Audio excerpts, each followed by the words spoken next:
Well, hello there, everyone. Yeah, sorry we are a little bit late on starting this up, but we're good now. Let's get back to hatching eggs. So how's everyone doing today? Hope you guys are all doing very well. There you go. Yeah, so we're gonna be hatching some eggs for a bit.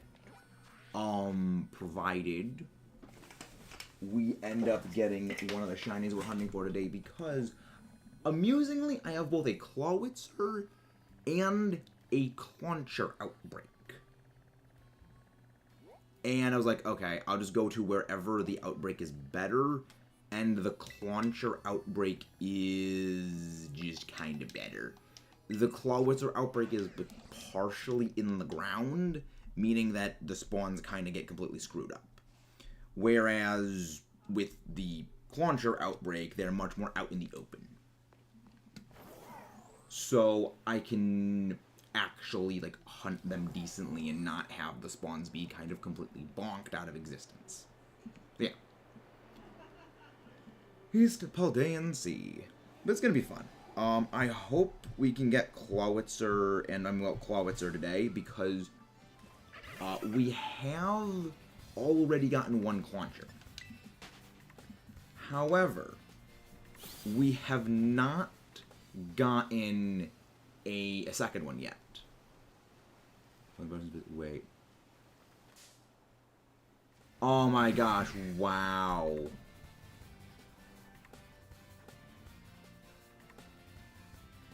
Oh, that's so sad. One of me and some people in the Elite Battle League Discord are kind of just talking about like series and how at times series will overexpand their lore to a point where it just kind of takes away from the overall series. And apparently The Walking Dead's origin of the zombies is just space. They're aliens. So it's just like, oh no. And it's just like, why? Why must you overly expand lore of series into stuff? Because like, I'm a big fan of the Aliens movies. I love those movies. But the more that frickin' Ridley Scott tries to expand the Aliens franchise into like explaining the origin of everything, the more it kind of actively ruins everything that makes it really awesome. Because it just takes away the scare factor. When you explain the aliens and where they come from and like the whole existence of them, you kind of remove the thing that makes them scary, which is the fact that we don't know what they are. And apparently Ridley Scott hasn't learned this. But now, let's get back to shiny hunting some stuff and things.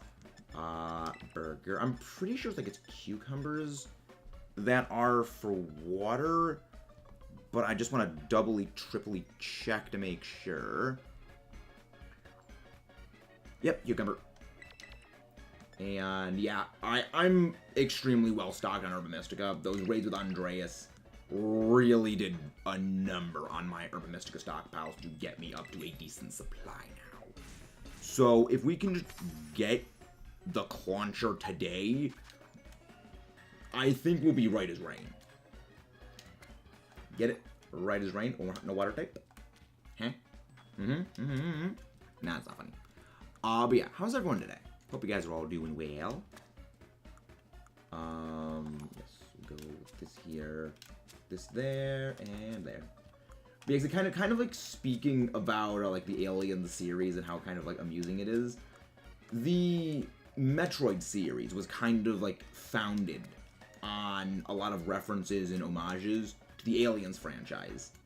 And I find it funny how it's kind of come like full circle in that the origin that was given for the Metroids in the Metroid games and the origin of the aliens from the Alien movies are the exact same, but Metroid was the one that came up with its origin before Aliens. So it's kind of like you ended up making the exact same storyline and the exact same origin, but you took the idea from the series that was inspired by the original one. And I just find that very amusing. I love series like that. And again, I love the Aliens movies. I think they're great. Like, even Alien 3 and Alien Resurrection, which are not great movies, and I will fully admit that they are not great movies, I kind of like them. Like, they're like, as in, like, there are things about them that I can appreciate, even if I don't personally enjoy the movies as much. But yeah. Yeah, now it's time to get back to hunting Cluncher. The good thing is that we don't actually need to go and, like, picnic reset from the same distance, because when it comes to these spawns in the water, they are so far, you know, basically the ground is just so far away that I can just climb up the side of the cliff, and that will despawn them. I don't need to go and, like, make a picnic, which does save me a little bit of time. It kind of makes up for the lack of efficiency that you get from hunting water types. And I can just immediately just drop down. So just, like, splash down. But yeah, I'm hoping we get a shiny on this one today. Because, like, I would like to get at least a shiny water type. Hey, Determination, how you doing? Nothing much. Just shiny hunting right now. How are you doing? Hope you're doing very well. Actually, gonna be restarting another watch series thing soon, because periodically, like, off screen, I am watching, like, anime, and I'm watching other series, and, periodically, I will, of course, finish a series, as you do, and it's like, okay, well, now what do I watch? Because this is the thing about watching, like, any series in general that I struggle with, and it is, well, what do I watch next? And it's like, yeah, I was gonna watch Attack on Titan, but then it's like, oh yeah, Attack on Titan, like, is still an ongoing series, and I don't really want to watch series that are still ongoing, because, like, waiting week after week for a single episode kind of kills my mood for a series. Which is why, like, when that finishes, I'm probably gonna, like, start watching Attack on Titan and just, like, blast right through it, because, like, I think I've mentioned this before, when I watch series, I devour them. Like, I will start watching a series and finish it within, like, a week or so. I finished the entirety of the first 5 parts of JoJo's Bizarre Adventures in 2 weeks, and then I took, like a week or so break from watching it because, it was around Christmas time, and I didn't want to, get interrupted a bunch throughout watching it. And then, like, okay, when that was all wrapped up, I blew through the rest of Stone Ocean in, like, less than a week.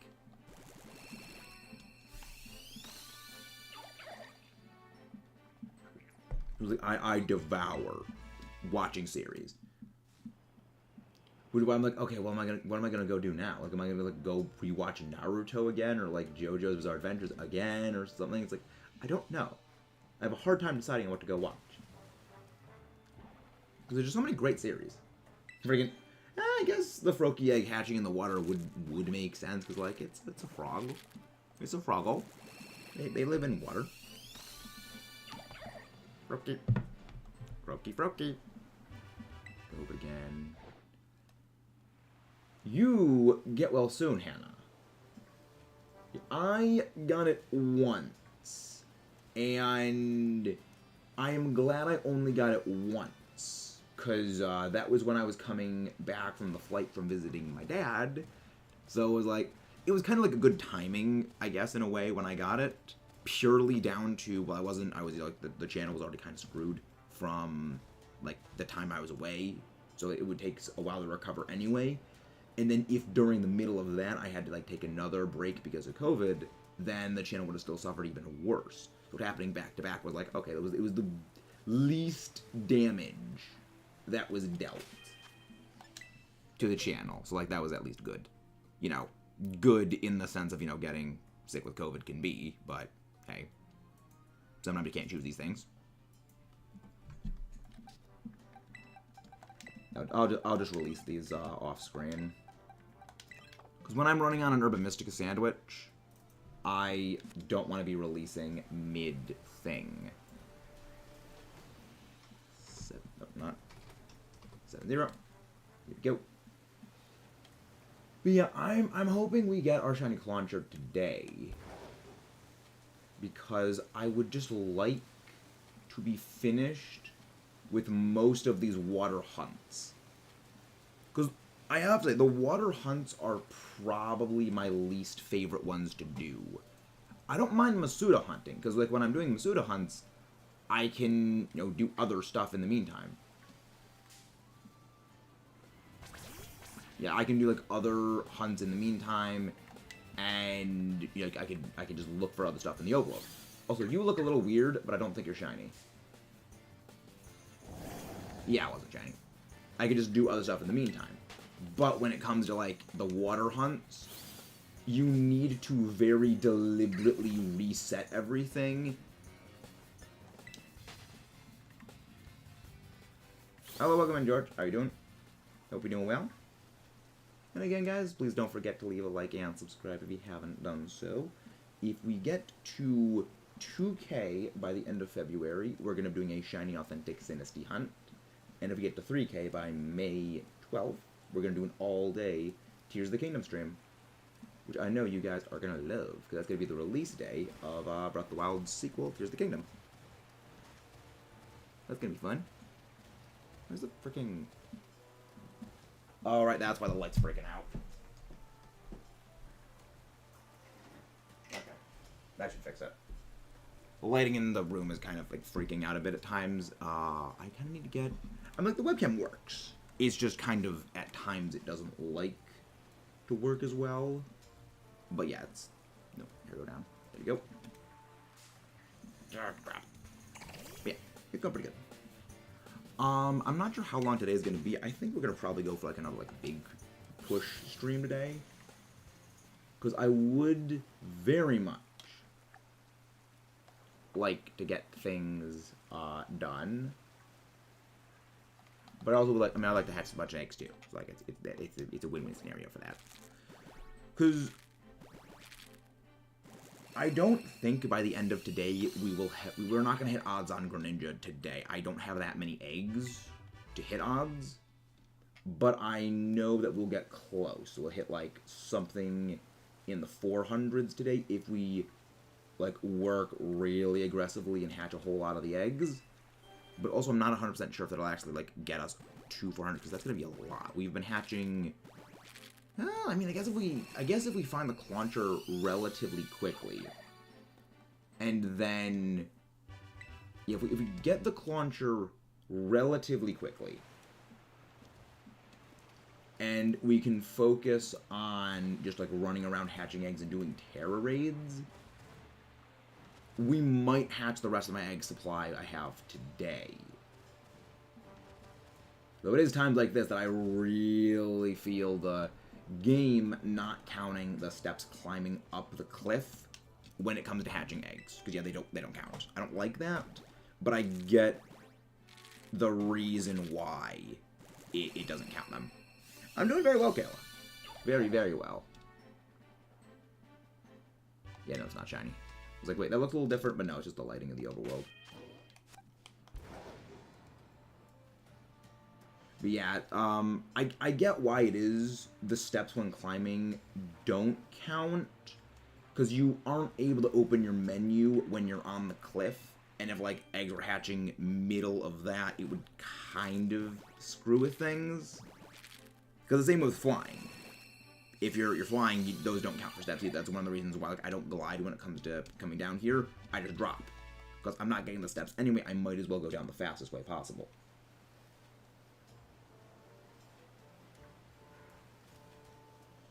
We have also been planning out my Elite Battle League team. For those who don't know, the Elite Battle League, or the EBL, is a draft league server that a bunch of the creators have sort of put together. Like all the Pokemon creators, we put together a draft league server, and we battle each other for your amusement. And I've been putting together my team for the first week. And it's pretty interesting. I'm very much enjoying, like the team prep, because for me, half the fun of the game is the strategizing. It's the putting together a plan, the putting together a team, and like figuring out what am I going to use, how is the other person going to play, and like dissecting all of those things. That's what really I find very, very entertaining and very fun. But I mean, I also understand why, you know, not everyone really has that as their cup of tea, because it is a lot of thinking. You know, it does require you to think about the games in a way that not a whole lot of people are really used to thinking about the games in. So it is very much not everyone's cup of tea when it comes to like actually battling. But I love battling. It's one of my it is my favorite thing to do in the series.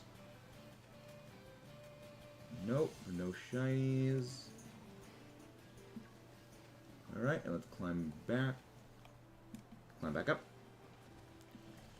But yeah, I was like, there was one thing about my first round opponent's lineup that really, really scared me. Like, oh yeah, my one thing basically cleaves through their entire lineup.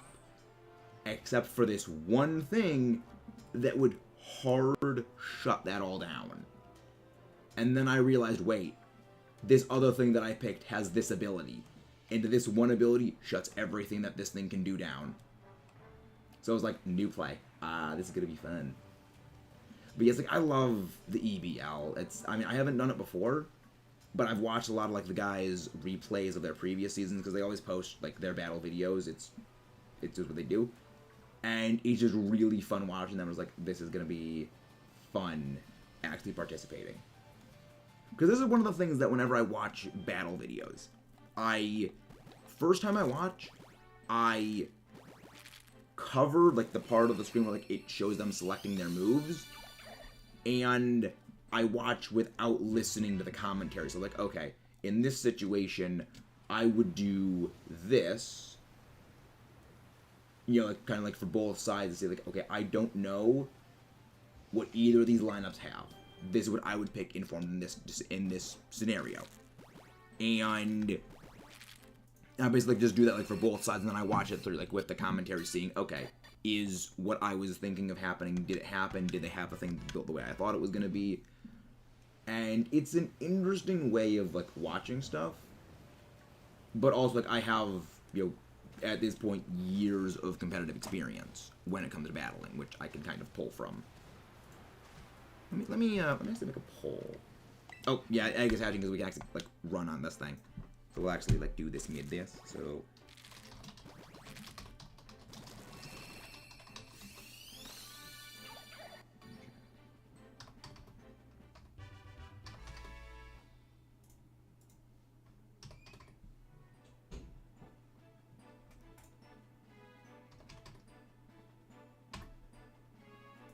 There we go.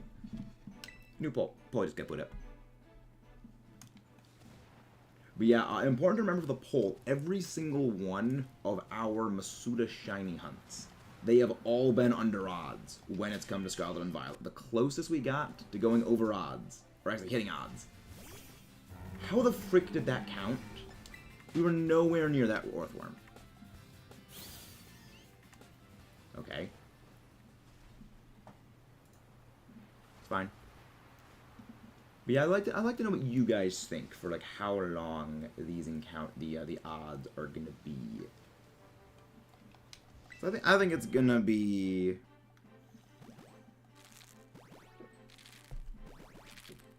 I think it's gonna be probably close to odds for this one, because we've been having very good luck with our previous hunts, and I think that luck's gotta run out eventually.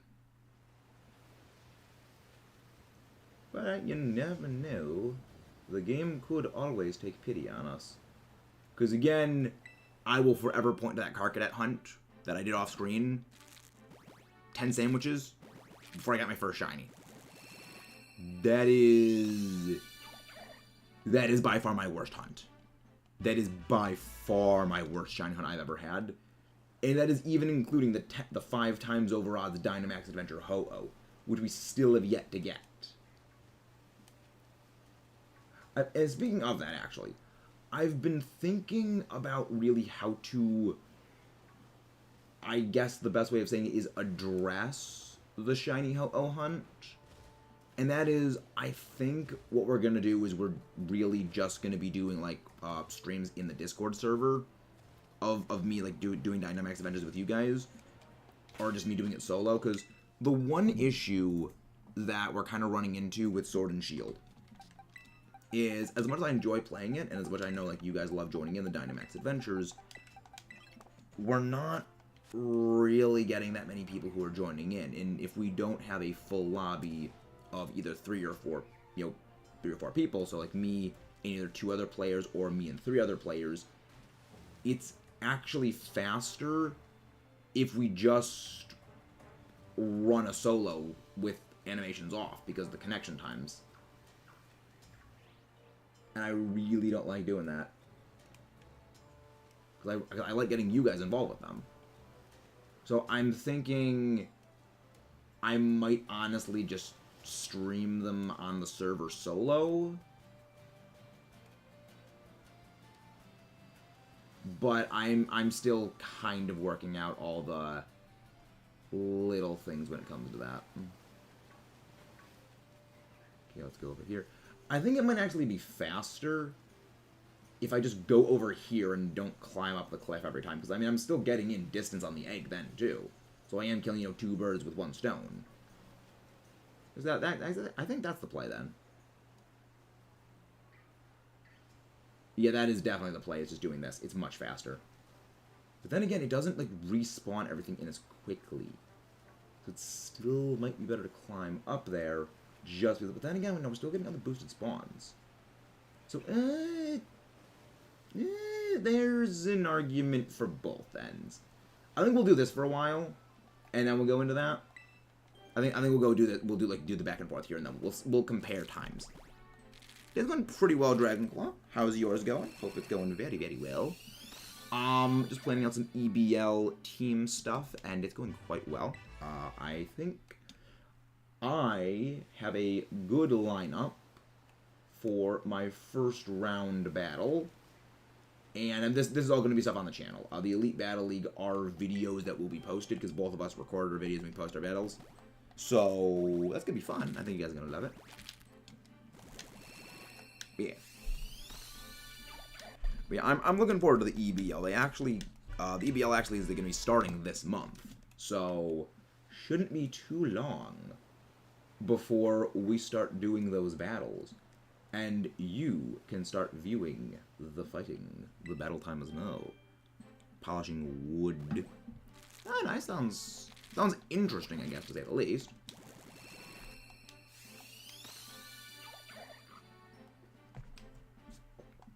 So you're like a carpenter or something like that?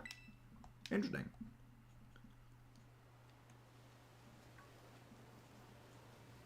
Yeah, I think it might be better to walk around in the water, like not walk, but like have like the Koraidon like swim around, and then to do that to circle around rather than just climb up and come back down, because we're still getting steps in for the Froakie eggs then, which speeds up the hunt. So like that I think is a better play. Ah, interesting. Janitor, interesting. Erokuta. It's a little dark fish thingy. I just really want to get my freaking shiny Clauncher. Yeah, the Clauncher is... Like, the big worry I have is when it comes to the families of, like, the version exclusives, hunting those in Scarlet. So I'm thinking once, like, we knock this out and I get, like, outbreaks in my Scarlet version for the various exclusives, that's when we're going to be tackling those. So it's... I mean, I've also thought, like, okay, well, I could do, like, a dual thing, where in this game I hunt something, and then if we get the thing in this game, we switch over to Scarlet to hunt the thing to hunt with, like, the Scarlet thing I want to hunt.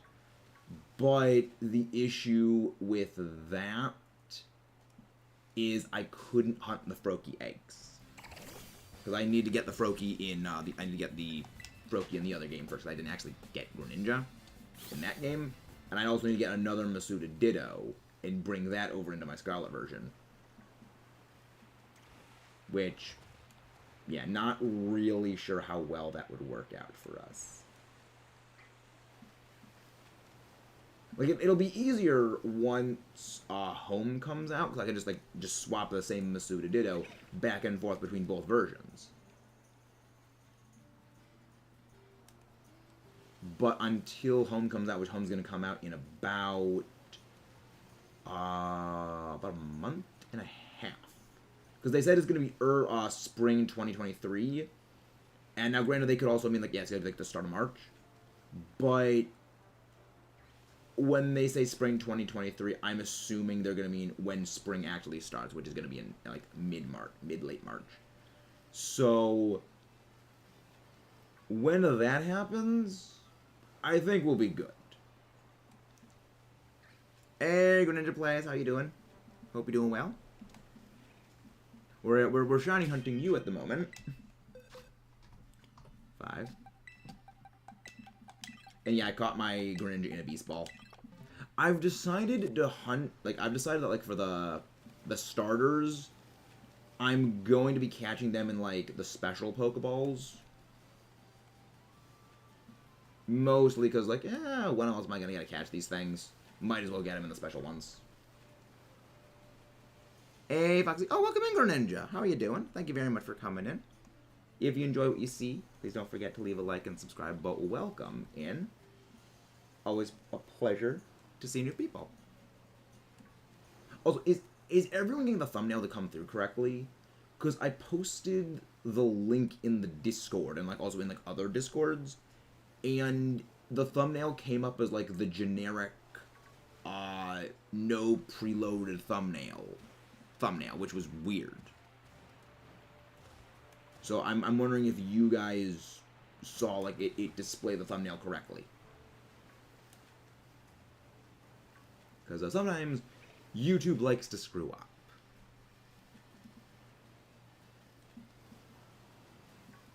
No, it's not shiny. Shiny Bruxish, I know, like, really stands out. Got a very distinctive color scheme, I should say. Okay, thank you, Dragonclaw.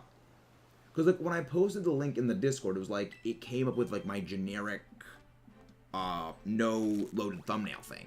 It was weirding me out. Because, like, I didn't know, is something going on with OBS? Is something going on with Streamlabs? Something going on with, like, YouTube itself? Something going on with Discord? And I kind of got a little worried. But if it is displaying correctly for you guys, that reassured me it's probably something on, like, OBS's side, and it could be problems. So we do Dragon Sandwich yesterday, got a Greavard. Do Dark Sandwich yesterday, a Greavard. Where's the fluff of shiny Roaring Moon? Yeah, you're in Scarlet, right? Your Roaring Moon is rare. Also, both of those Greavard, those were full odds, technically. Like, full odds with Shiny Charm. Because, they were not boosted. But yeah, the Dragon Sandwich is generally seeming the preferred sandwich to hunt Roaring Moon with.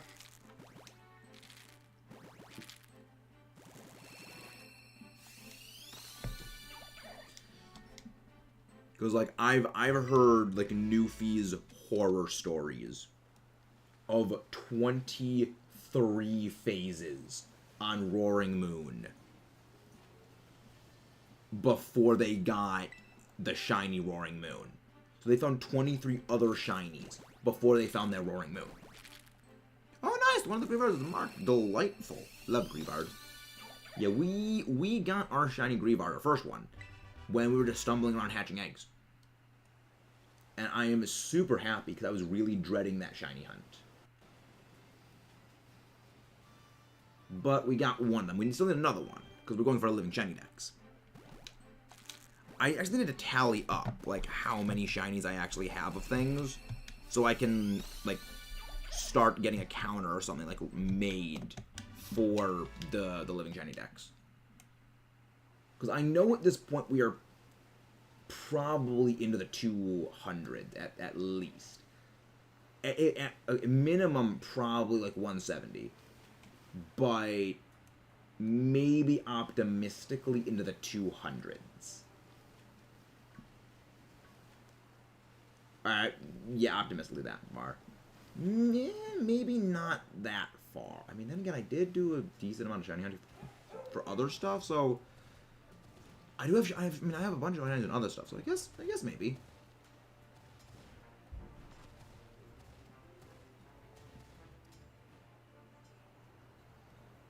But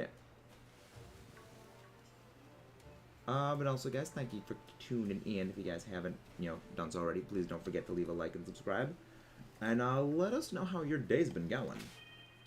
Oh, boxes. 90. Yeah, I don't think I'm going to be resetting, even though I am using 2 Urban Mystica, when it comes to these sandwiches for the thing. Actually, yeah, I'll reset. Because I could just hatch the eggs anyway, and I also already know they're not shiny. So I could just hatch them off screen. Yeah. Oh, nice! Shiny Houndoom yesterday, delightful. Yeah, I think I'm just going to be resetting to save the Urban Mystica. Even though I know I don't need to save them, because I'm in, like, the 50s for a couple of the Urban Mystica types. I'm greedy and I like to keep them. I'm just a greedy little Urban Mystica hoarding person. So I think I'm going to do that. Continue Brute Bonnet last night with 1-ish minute. Nice. We had a bunch of sandwiches where we got shinies on like the last minute. Shiny Sableye was that way. Our shiny Iron Bundle was that way. The third shiny Iron Jugulus we got on that single sandwich was the same way. Same way with the Dunsparce. That was the sandwich we got the 5 shinies and a single sandwich on. There were a bunch of them that we've gotten the last minute on. I don't know what's more satisfying. Getting a last minute sandwich shiny, or a first, right when you close the picnic and start looking, you immediately get a shiny. I don't know what's more satisfying. If you were looking for Urban Mystica, Foxy, I would recommend going to Mr. Andreas SSG. He has been resetting a 4 Urban Mystica yield 6-star Dendozo raid. So basically it gives out 4 Urban Mystica. 2 bitter and 1 sweet and 1 salty, I believe is what they are. And it's just it was actually how I got a lot of my Urban Mystica, because a few days ago we were resetting the thing. And I just got my Urban Mystica stockpiles into insanity with that. So that was a very good haul.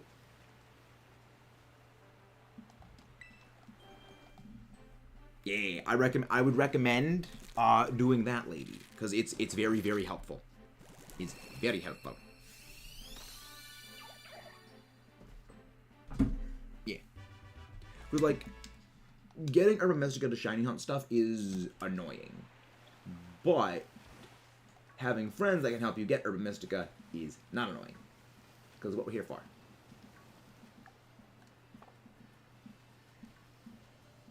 Egg. But yeah, the good thing is that I am able to okay, this is where the thing ends, so that I can just immediately start running my my next thing. We'll probably do the accuracy. I'm just doing noise. Watch you just freaking get the Roaring Moon. Watch this be the sandwich where you finally get Roaring Moon. Because now that you're going to go out of your way to specifically hoard Urban Mystica, specifically to spite it, it's going to now appear.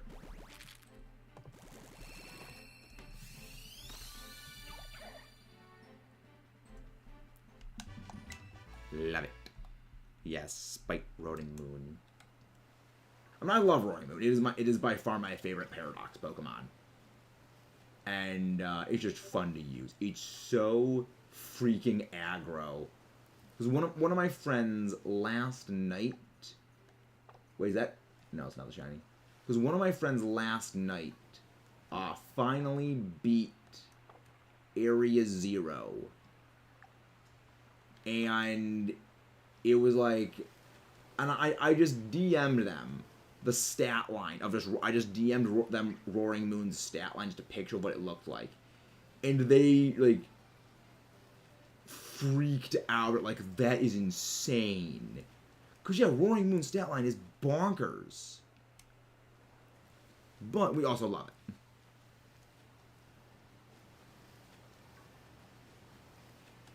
And much like most people that I've actually talked to about Scarlet and Violet, they said that they were on the fence about, like, what was the best game for, like, you know, say, like, between this or, like, Black and White or something else. And then they did the Area Zero stuff. It was like, yeah, that just pushed it over into, like, this is definitively the favorite.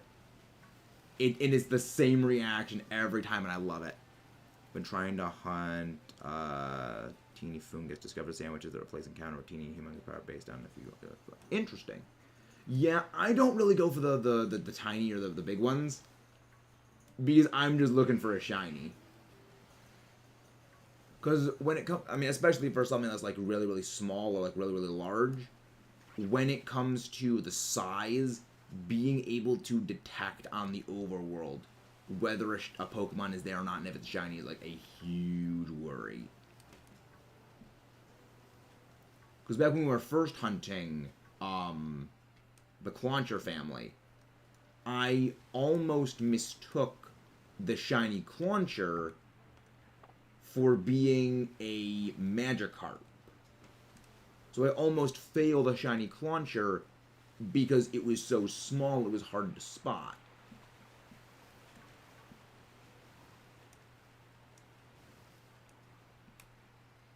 Alright, and that I think is the end of this sandwich. Make one more pass. If we don't see a shiny on this, then it's going to be Reset City. Yeah, that's not shiny. And we're going to get our Urban Mystica back. Just make a thorough little check. Does not seem to be... Yeah, there does not seem to be a shiny anywhere amongst these little crabs. Yep. No shiny in sight. Close. Oh, yeah, that was 35. So now, well, the good thing is now I know the exact point at which in the other box the Froakie eggs start hatching with, which is good. Do we even hatch the eggs?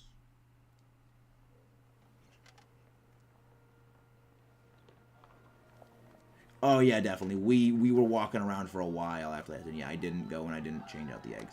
Yeah, that's right. I didn't change out the eggs specifically because we were running low on the timer and it wasn't going to waste the timer time. I'll just go hatch them off screen at some point when I'm just walking around doing stuff. I'll just go somewhere that, yeah, there's no encounters. I can just easily do it.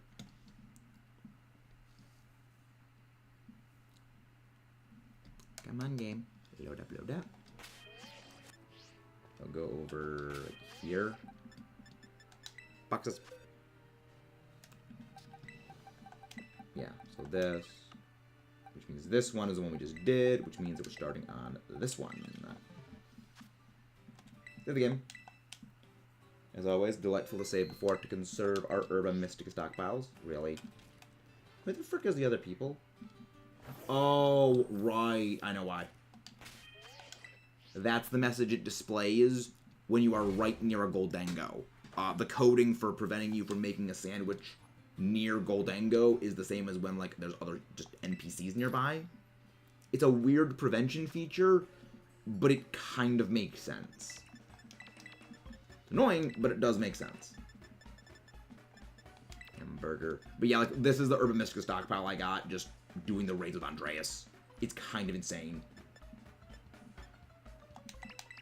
I'm using the bitter ones just because I know I have the highest amount with bitter, and I'm probably going to be doing more raids with Andreas later for more Urban Mystica. So I might as well, like, use the one I'm going to be uptaking the most, and I know I don't have a use for. Because I know for, like, certain sandwiches, you can't use bitter in them, like, you can't use certain other ones, and so I just want to use my most abundant. If that makes sense. There we go. cucumbers. I'll take this, and this goes there. Good thing is, very easy sandwiches to make. There's a lot of, like, the little thingies, like, they have a lot of, like, the 3-group ones, but they're not, like, gigantic like the freaking tomato is. Can't make a sandwich here. Nope. I'm not gonna go gimme ghoul, that's what it is. You cannot make a sandwich near an overworld gimme ghoul spawn. It will just prevent you. Because I was doing this when I was hunting off screen for the shiny hunt that we fight thing with my friend Dalton. And I was on like one of those little islands by Lavencia where there's no human characters anywhere near it. And the same message popped up like, you know, you can't make a picnic, there's people close by. And I was like, why the hell can I not do this? So I went scouring like the entire like little islands, like, you know, 30 feet across, 30 feet across. And there was a Goldengo on it. So I went to close the Goldengo, made a picnic. Would not allow me to do it. Then I went away from the Goldengo. Not Goldengo, Gimme Ghoul. To the opposite side of the island, and it let me make a picnic there. So it is if Gimme Ghoul is around where you are, like if it was within a certain radius of you, you are not able to make a picnic. I'm not sure why, but it's just something that it seems they put into the game. Because you can't fight those Gimme Ghoul. They are non-battleable and they only give you one Gimme Ghoul coin. Which makes me wonder if they're planning something with the Gimme Ghoul that does not allow you to fight them.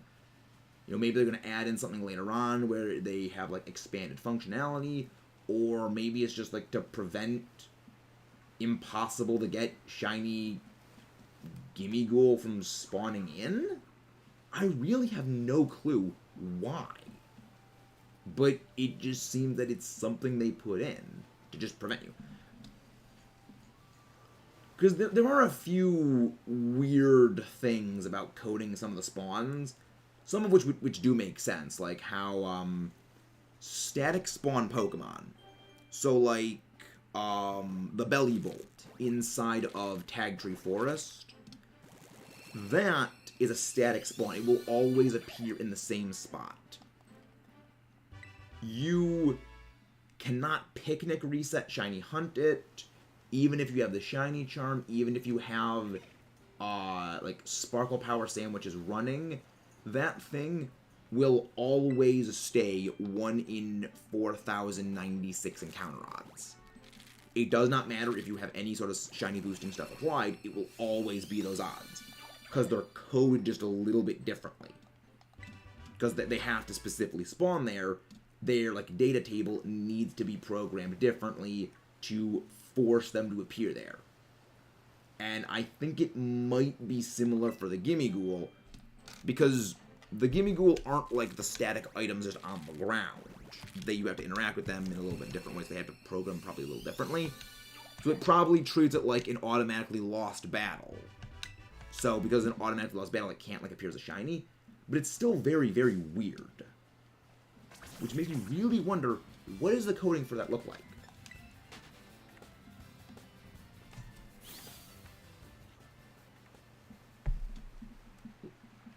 But also, guys, if you haven't done so, please don't forget to leave a like and subscribe if you're new.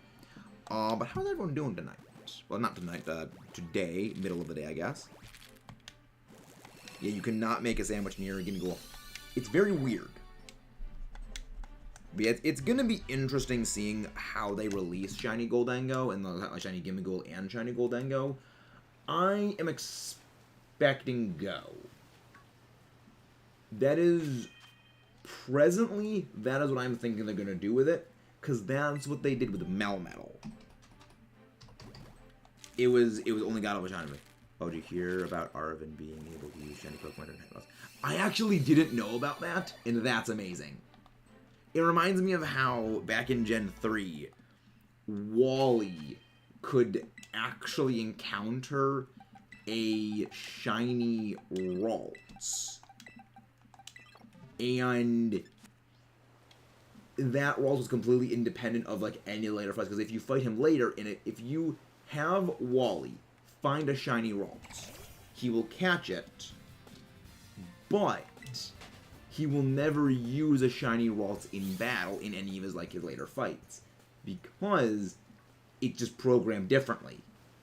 And I find that hilarious, because I remember one of my friends said like they were like, I think it was like their brother or sister was playing I think it was Emerald, and Wally got a shiny Ralts, and they just threw their Game Boy at a wall. They were so mad. Which, you know what? Fair response. It is a shiny Ralts you can never get,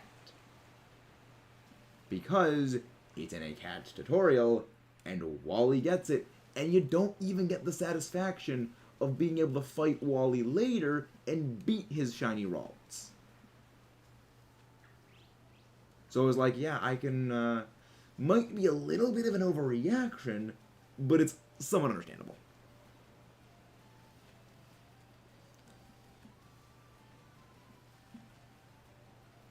But seriously, game, I would like a shiny Clauncher. But yes, like, I do find a lot of, like, the shinies and stuff, like, the way that things are programmed for Pokemon to be quite amusing. Like how, apparently in the Battle Frontier, you can find shiny Pokemon. You know, of course, it is very rare. It's very rare, but it's possible, because of the weird way the Battle Frontier stuff is coded. But, interesting thing, because this was one of the things that I remember about, because a while ago, I was thinking of doing a series. Well, remember, don't forget to go to Andreas for, like, the shiny Dondozo raid thingies. Because I remember, I was going to do a series on getting a single Pokemon that has every single, like, ribbon on it. Because if you get that in Sword and Shield, they have, like, some special dialogue for it. So I needed to heavily study the Gen 4 and Gen 3 Battle Frontiers. And apparently, in those Battle Frontiers, all of the EV investment, none of them have any speed boosting nature. They have no speed investment in any of the Battle Frontier Pokemon, from what I recall. Like, even something like Starmie does not have speed investment. Which I kind of find funny, when you consider that, yeah, a lot of Pokemon are really, really good because they're good speed stats, and that because they can outspeed other things. And then in the Battle Frontier is like, nope, just all, like, special attack or all physical attack, and then, like, HP. It's very, very weird, but I kind of love it. But I mean, also, like, the Battle Frontier and Battle Facility sets are just kind of bad when you really consider them. Because they've got things like the early Starmie that you can get a hold of in, like, the Battle Factory, I think is what it was called, the one where you can rent stuff. You know, it had, like, Ice Beam, Surf, Thunderbolt, Psychic, like the great moves. And then you have, like, the later one, where it's like, oh, yeah, here's a Starmie that's got, like, Recover on it. And it's like, why? The earlier one was much better. Because it does show that back in those days, the devs didn't have a freaking clue about what made things good competitively. And then you just smash cut to, like, 5 years later. 5, 6 years later, when they make Black and White, and they've made some of, like, the most competitively amazing Pokemon. So, like, they really learned. Granted, I mean, granted, that's good stats, and good stats, like, they're just base stat spread is one thing, and, like, move pool and EV investment is another thing, though. So that is, kind of can't give them as much flack for that, because that is a very different ballgame. But, like, how Celesteela was, like, designed to be either a mixed attacker or a, like, bulky, like, special attacker. Well, a bulky physical attacker, because I think it has, like, higher physical attack than special attack naturally. but because its special move pool is just so much better, everyone just goes special on it. Same with Dragapult. Dragapult has a higher physical attack than special attack, but no one goes physical Dragapult because it's bad. Its moves just are not there. It doesn't get, like, Shadow Claw. Which, I mean, granted, if it got Shadow Claw, that'd actually be pretty good. It would be a very good physical ghost type if it had that. But instead, it's got to run Poltergeist if it wants to go physical, or you just go Special with Specs and give it a Shadow Ball. So again, I guess maybe they then again, that also could be a preventative measure, like to prevent Polteface from being too aggressively dominant. So I guess you can't really fault them for that.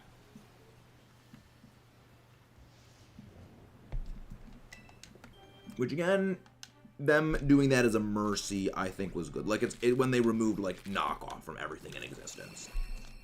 The amount of stuff that still gets knockoff is relatively tame, so it isn't as absurdly broken of a move as it used to be. Because like before, you'd have stuff like Weavile with just knockoff, and it would do just absurd amounts of damage.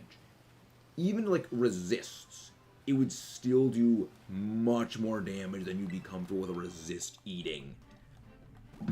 And I know a lot of people, like, they will, like, like the toxic removal, because a lot of things can use toxic very, very well. And, I mean, the removal of moves is always going to be a bit of an issue. I mean, I love Gastrodon, and they removed Skull from Gastrodon, but I'm kind of okay with the removal of Skull, because that was an insane move. Like, water types were already among some of the best competitively. And then, like, Scald made them go from, like, good to, like, excellent to freaking amazeballs. Hey, Shining Blue, how you doing? Do one of the mods please go grab Shining Blue's link? How are you doing, my friend? Hope you're doing very well. Wait. Is that shiny? No, it's not. Okay, that's just the lighting being a bit weird. But how are you doing, Shining Blue? Hope you're doing well. Hope you're doing good. That's not a shiny Marini, is it? You know it's not. Yeah, that's the thing about, like, the water. The water is already applying, like, a color filter. And then you have, like, the overcast sky applying another color filter. And then you've got, like, just all the other stuff, just like color filtering thing. But how are you doing? Glad to see you doing well. Just woke up. Nice. Thank you very much for tuning into this stream. Again, guys, please don't forget to leave a like and subscribe if you haven't done so. Wait, has the Nightbot commands not been going off? Really? Nightbot hasn't been going off at all this stream.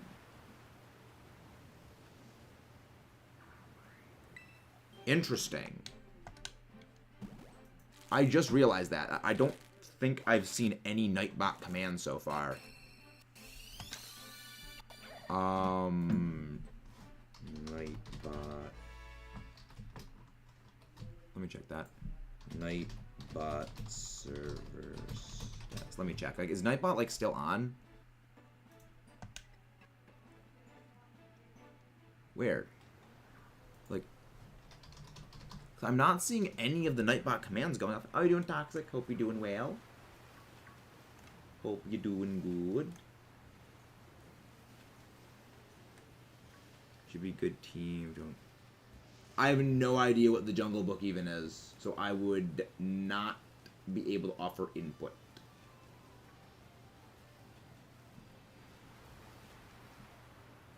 You know, it's not shiny. Yeah, freaking Clauncher is being a shoe right now. It's gonna be no, not 3010. There we go. There we go. But how's everyone doing today? It's weird that Nightbot's not working right now.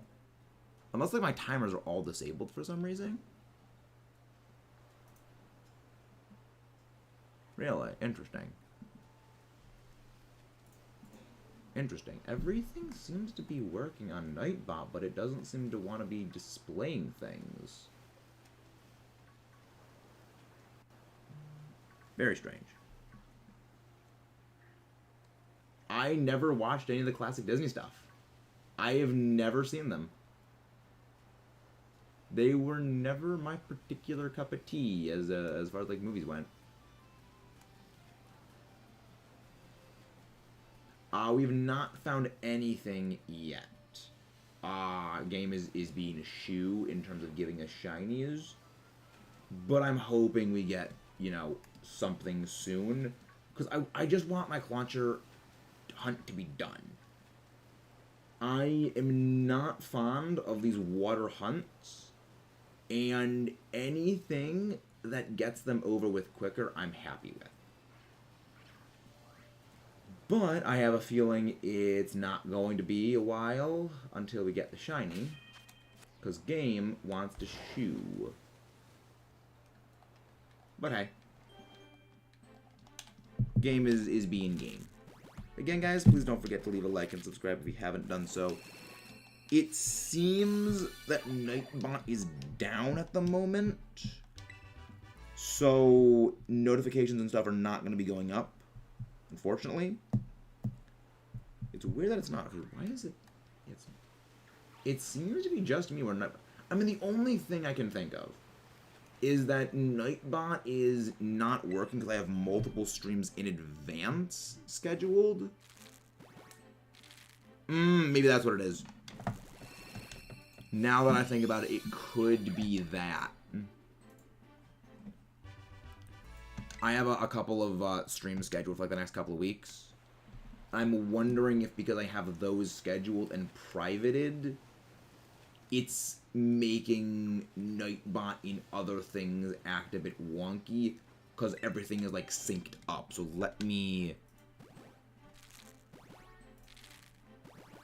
delete those and see if maybe that will fix it. Because if so, that would make sense. Clauncher 2, gotten just a weasel. Yikes. I mean, I hope we both will get it soon. Because this isn't even the first Clauncher shiny hunt we've done. This is the second time we have hunted it. The first time we got our shiny Clawitzer. Well, we got a Clauncher, which is going to be our shiny, which is likely going to be our shiny Clawitzer. So this game is just being annoying. So we have sank at this point, I think, 7 sandwiches into hunting this thing, and we still only have 1 to show for it. So I'm a little bit salty about that. But hey, what is a seafood platter without a little salt? What's a little bit of salt on a seafood platter? Again, guys, please don't forget to leave a like and subscribe if you haven't done so already. Not seeing a shiny. Yeah, what we got? We got 13 minutes. We got a couple minutes left, which is good. Yeah, because pretty much what we're going to be doing is, as we are hunting for the Clauncher, we're hatching eggs as well. Because if we have to walk around anyway, I might as well... Oh, wrong thing. I might as well be hatching some eggs too. In the meantime. Because, like, I can't... Because going up to the top and resetting with a picnic, you don't need to do that. Because it's far enough away that going up the cliff will despawn it.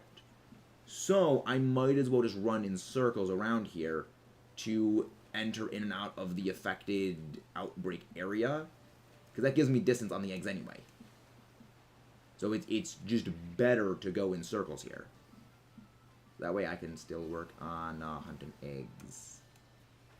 Which again is one of the reasons why I almost think this is what Masuda hunting was kind of always envisioned as being, where as you're going around and you're traveling and you're fighting stuff and you're encountering things, you're hatching eggs.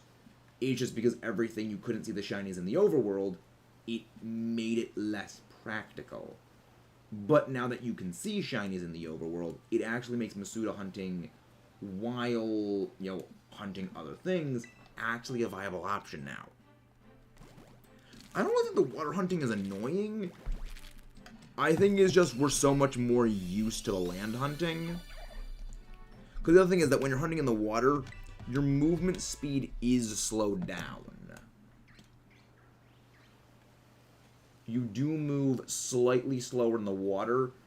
That is also outside of, like, the game does slow down itself a little bit when you are in the water because it takes a little bit longer for the game to process and, like, render everything. So you have movement speed reduction on top of game processing power reduction in a way. And then there is just the decreased inefficiency of it takes longer to reset everything. Because you need to go away from, like, the outbreak area, and then you need to go come back.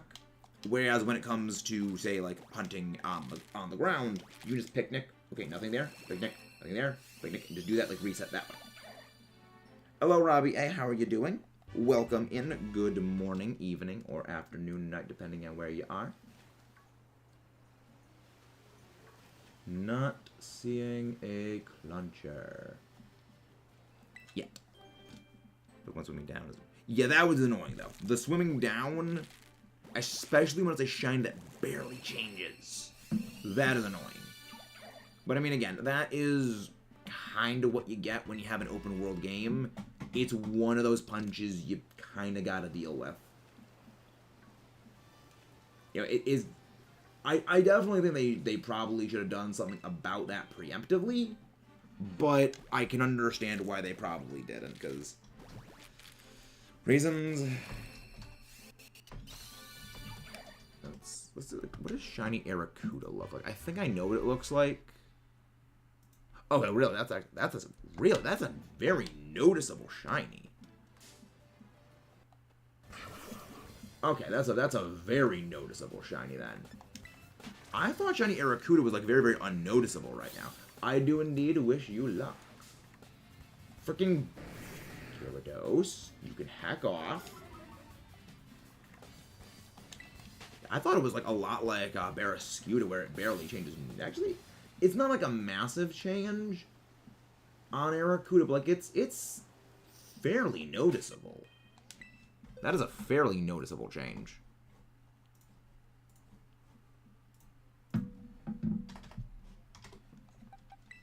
There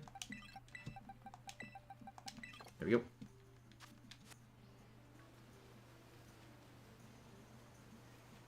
Well, I mean, we're going to be doing okay. I am thinking that...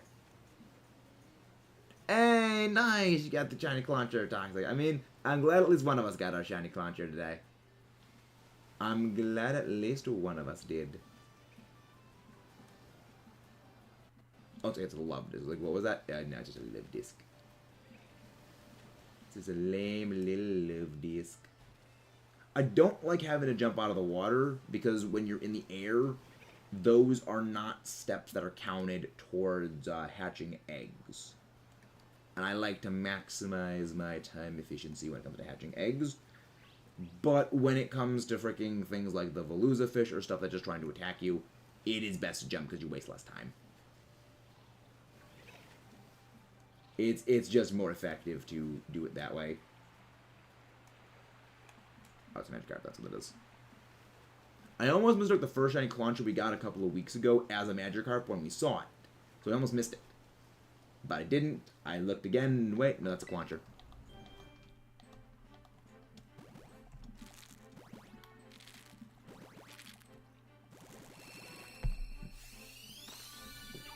I don't think we're going to get it at that one. I don't think we can get it at that one. Right? I think this is going to be our first hunt that's going to go over odds. I am confident in that this will be our first over odds Masuda hunt when it comes to Scarlet and Violet. Specifically because we've had such good luck on our previous... So let's see. So we got Cinderace, Skeledirge, the Cinderace, the Fuecoca family. Yeah, the previous 7 shiny Masuda hunts we've done have all been under odds. Some of them pretty drastically. And what are the odds with this? The odds with this are 1 in 512 when it comes to the Masuda method. When it comes to Outbreak hunting is if you have the Shiny Charm and you have Sparkle Power level 3, the odds are 1 in about like 500 something. They're actually like relatively close to Masuda odds for Outbreaks. I do an Act 2 adventure. Thank you very much for coming in. It's fine, I understand. I understand that not everyone can make it to the streams on time every time. I understand that completely. I'm doing pretty well. But it's you never need to apologize for not being there, Axio. Because I understand better than anyone else how like IRL stuff can kick in and just you really can't make it to stuff. I'm pretty sure this is 5. Yeah, we're doing pretty good. I am surprised to see that a lot of you guys think that we are going to be getting it like before we got to 300. It's a little reassuring.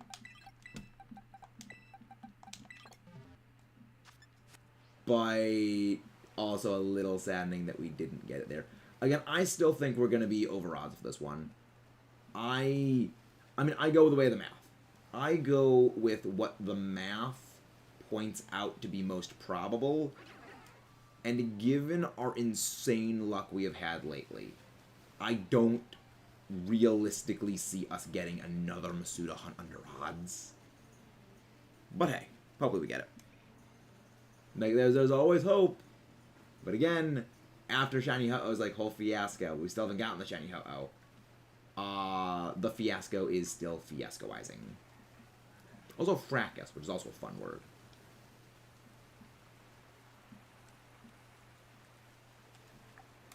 But yeah, we got a couple minutes left on it.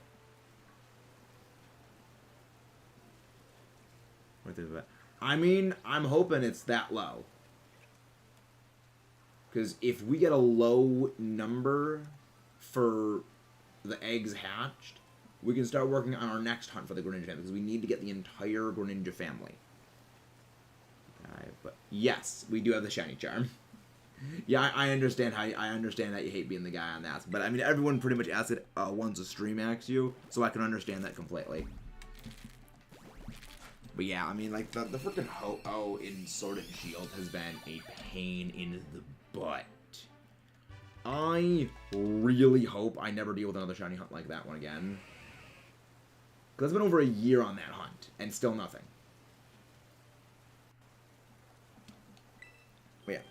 Other than that, like, I am pleased to say the progress on the DLC theory video is coming along quite well. So that's going to be good. Finally have all the footage I need for that DLC theory video. I had to replay X and Y for that one, and that took a long time. But I have all the footage. Editing is being done now. I'm pretty sure Alan's over like 1,300 Dynamax adventures for his Mewtwo. And yes, he also has a Shiny Charm. Mewtwo hates him. Yeah, Landon just puts a Shiny Charm on the screen so people stuff. Yeah, I mean, the thing asks you, I mean, even with him putting the Shiny Charm on screen, I'm pretty sure people I've seen still ask, does he have the Shiny Charm? So it's one of those things where even like saying, like, I think even if you put something on screen saying I have the Shiny Charm in like big glowing like flashing letters, people would still ask, do you have the Shiny Charm?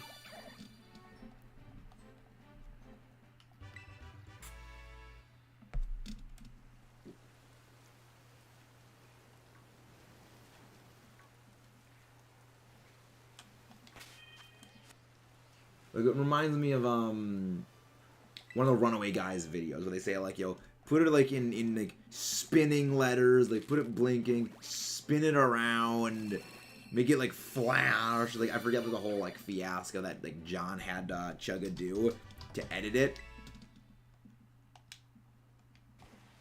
Yeah, like, I know it's happened. You know it's had to have happened before, which is why it's like, even if you have it on screen, people are still going to ask.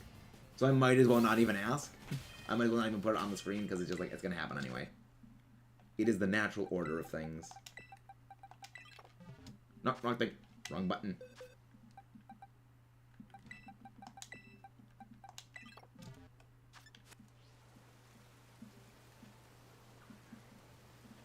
Ah, Magikarp. I thought the Magikarp was a shiny launcher. I just want the shiny hunt to end. Like, maybe the game doesn't want me multi-hunting 2 Kalos shiny water types. Well, then again, no, we weren't even hunting a thing back then. That was just, we were just going for Clauncher back then. So it's game just being spiteful at this point.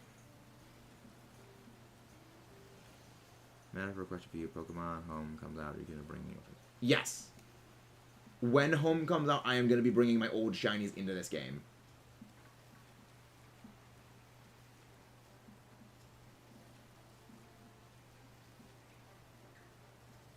The main reason is, like, I mean, aside from the ones I still need for the Elite Battle League. Because that is still something I need my shinies for, because those are going to be on my battle team. But once that wraps up, I'm likely to be importing everything that I have from there.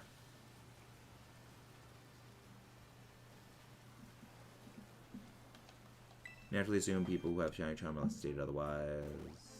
Yeah! I'm ready to get back to my fire red and Nuzlocke. Fascinating, make the thumbnails, but draw them. Nice. Yeah, I make my own thumbnails as well. A lot of the time I get PNGs. Like, I will go find, like, a transparent of, like, a Pokemon or, like, the game and the title. And that's what I do. I don't have, like, the artistic skill to, like, draw the things. I mean, I can, like, I make, like, the gradients. I make those. Like, actually, I can show you guys one of the things I'm actually working on for the Elite Battle League. Like, this is, like, for my thumbnails for the thing. Actually, I can show you guys this. Like, this is the stuff that I make on my own. Like, yeah, like, I made this. Like, I just took, like, Humberto's, he gave me his icon. I have my icon, obviously. And, like, that's the EBL, you know, logo for Season 5. I made, like, the gradient in the background. I made all that. But as for, like, a lot of the other stuff, I just, like, get, like, PNGs. I done myself. My mascot also use PNGs, too. Yeah. Like, PNGs are just useful. They're transparent, they're so useful. The annoying thing, though, is finding PNGs. That is the hardest part. Because, like, especially, like, for shiny Pokemon. Because whenever I go for, like, the shiny Pokemon I put in the PNGs, a lot of the time, just, they're very, very difficult to find. Because I'm fairly certain, for, like, the Ken Sugimori style ones, I don't think there are officially recolored versions of them.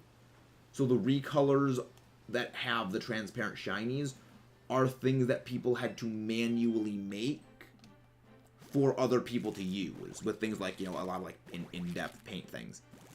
So it was Lost Dead. We lost. Yikes. I never was, like, a big Gen 1 guy.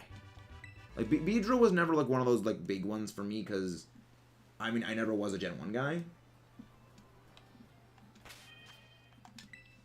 Alright, so let's go back into the box. So this was 25.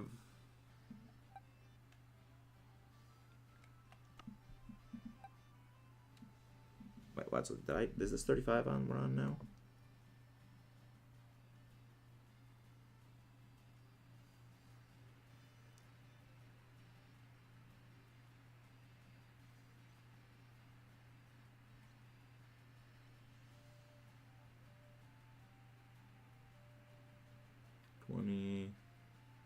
Okay, so yeah, so we are now on, so, wait, so this was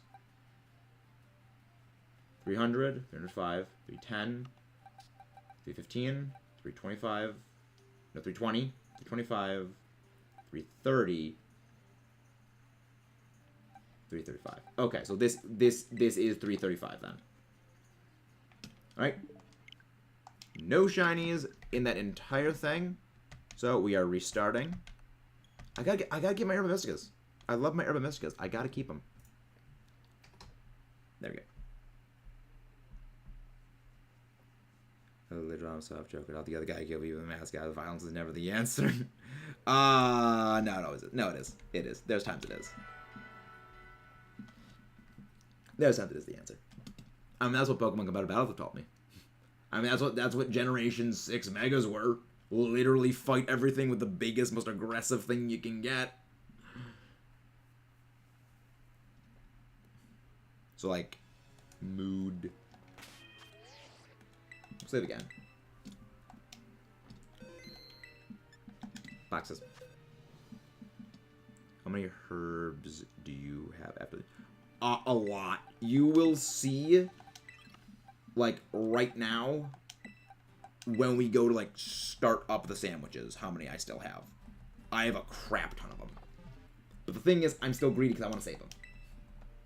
Like, the thing that I'm worried about doing is, like, future hunts. Because I know that, like, I'm going to be hunting predominantly in Scarlet.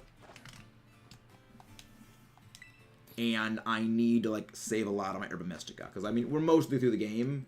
But also, I am planning for when they add in the DLC. They're going to add in more Pokemon. I'm going to be hunting those Pokemon as well. So I want to, like, preemptively get, like, yeah, this is my Herba Mystica stockpile. 41, 55, 18, 59, 27. So I'm going to, like, preemptively get enough Herba Mystica to likely hunt everything. Because I like being, like, supremely optimized. It is excessive, yes. But I would rather have, like, spent the time gathering them in this. And then, okay, I don't need that many. Then, okay, I need to go and get them later on. Because it was one stream. And I basically set myself up for, like, the rest of my shiny hunting in Scarlet and Violet. Likely for the foreseeable future. Or do I do a stream of hunting stuff? And then eventually need to go back and grind out rando raids for hours. It was terrifying. It was like, Mega Kang was annoying in a lot of ways. Like, it's one of the reasons I'm glad Megas are gone, is they were essentially pocket box art restricteds. You know, for those of you who don't know, restricteds is the official term for things like Mewtwo, Rayquaza, Dialga, Palkia, Reshiram, Zekrom. Like, the big box art legendaries that have, like, those massive stats, those are officially referred to as restricted legendaries in the official format terms. And a lot of the Megas had stats that were as well distributed as those legendaries, but they had a lower base stat total because a lot of the legendaries, they have, like, say, 100 stat points, like 120 stat points, in a stat they never freaking use. Like, yeah, Dialga's got 120 physical attack. It will never use that. So that 120 points is completely meaningless. And a lot of legendaries have this where, yeah, they have, like, a massive base stat total, but they have one stat, which is one of their offensive stats, they never freaking use. So you can just completely cut that base stat total out. And Megas, because they were, like, you know, their stat distributions were designed to be a far more aggressive thing, they really don't have that inefficient stat spread. So they can have a far lower base stat total, but have relatively comparable stat lines to a lot of these, like, legendaries and box art legendaries. Yeah, a good example is, like, look at Goodra. It isn't really the greatest of mixed attackers, but it's a pseudo-legendary, so it has a massive base stat total. But the thing is, all its stats are in special defense. And it has 100 points and 110 points in its offensive stats. Whereas most pseudo-legendaries will have, you know, maybe like 80 or 90 in that stat. So those are like 20 extra points that are just kind of wasted.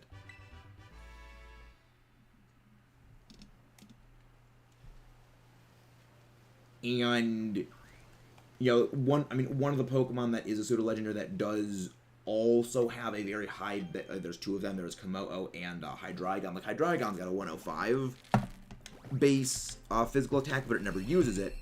But Hydreigon is somewhat of an exception in that all of its stats are very, very good. Now, even if it doesn't use its physical attack, its bulk and its speed are still very, very high for what they are, so it doesn't really mind it as much. And then you get something like Garchomp, which it's got, I think, like an 80 in its special attack. When you gotta consider, like, that's the reason why, whenever I'm, like, discussing legendary Pokemon, or just Pokemon in general, I will talk about them in terms of stat efficiency, which is, what is the one stat they are never using?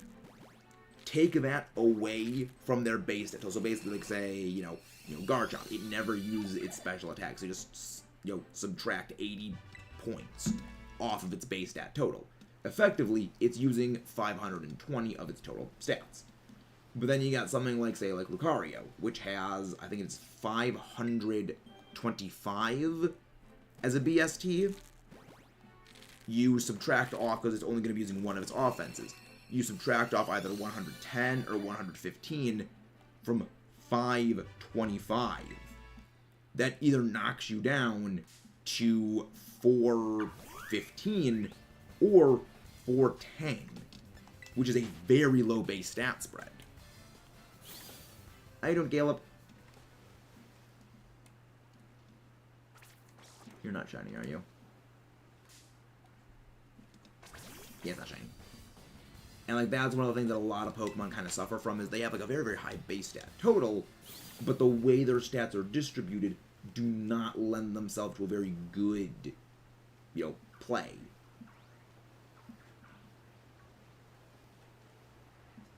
Which is why, like, a Pokemon can have, like, a very, very high base stat total and still not really be good. Like, Articuno is a prime example of this. Its stat spread is just not very good. Favorite Zoom Chronicles 1 region? What?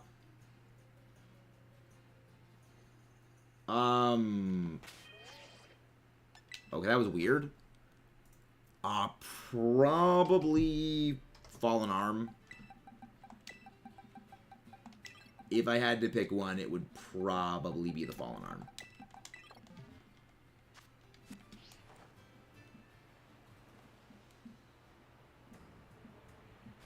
But yeah, like, that's one of the reasons why I am, like, very glad Omegas kind of didn't make a comeback, is their stats were insane. And another edge that a lot of Megas had over a lot of other Pokemon is most Megas had abilities that did artificially boost their damage dealing potential. Like, you have, like, Tough Claws on Mega Charizard, which allows it to use contact moves that deal even more damage. Drought on the other Mega Charizard, which makes its Fire-type moves far more powerful, which make it able to use Solar Beam. Mega Pidgeotto, even, Mega Pidgeot, actually. Even with, its lower base stats, it has No Guard, which means it can spam these really high power, low accuracy moves with zero hindrance. And then you get shit like Parental Bond. Like, the funniest thing about Parental Bond is, you could have a Mega Kang with Parental Bond use Seismic Toss. Because of the way Parental Bond works, where it decreases the power of the move, a set damaging move will not have its damage decreased. So you can have a Mega Kangaskhan go for Seismic Toss. That will automatically deal 200 damage if you're fixed level 100 fights, or if you're playing official rules where official rules set everything to level 50, you're doing 100 damage, when anything else using Seismic Toss is only dealing 100 or dealing 50. It's insane. But the good thing is, officially, you can never use a Seismic Toss to Mega Kang, because it's a transfer-only move, and official rules ban transfer moves. Yeah, Mega Blastoise. All Pulse moves have an increase in power. You know, like, that's one of the things that they have, is that they have these abilities that either directly increase their damage potential, or their moves, well, their abilities that actively seek to prevent counters from being able to play against them. Like, you know, one is Magic Bounce on Mega Absol. Yeah, you can't status this thing at all. You can't use any stat decreasing moves. You have to fight this thing one-on-one. Status moves will get reflected back at you. Mega Gengar. Shadow Tag traps you. You cannot switch out. So I can dedicated trap anything I want to remove, and there is nothing you can do about it.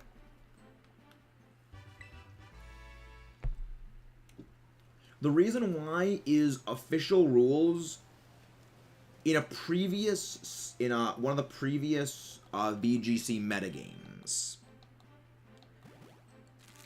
Previous as in Gen 5, someone managed to win using a Pokemon XD Gale of Darkness exclusive transfer move.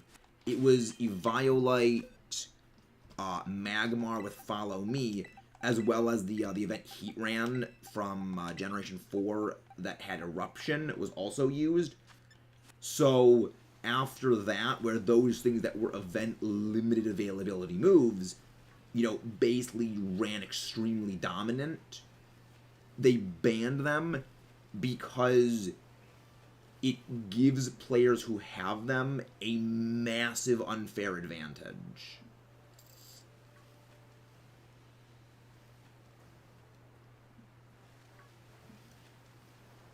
So they have changed the rules to only allow Pokemon and moves that are obtainable within the game being played. Or within the games being played, I should say. Yeah, I can trade some of the Froakie.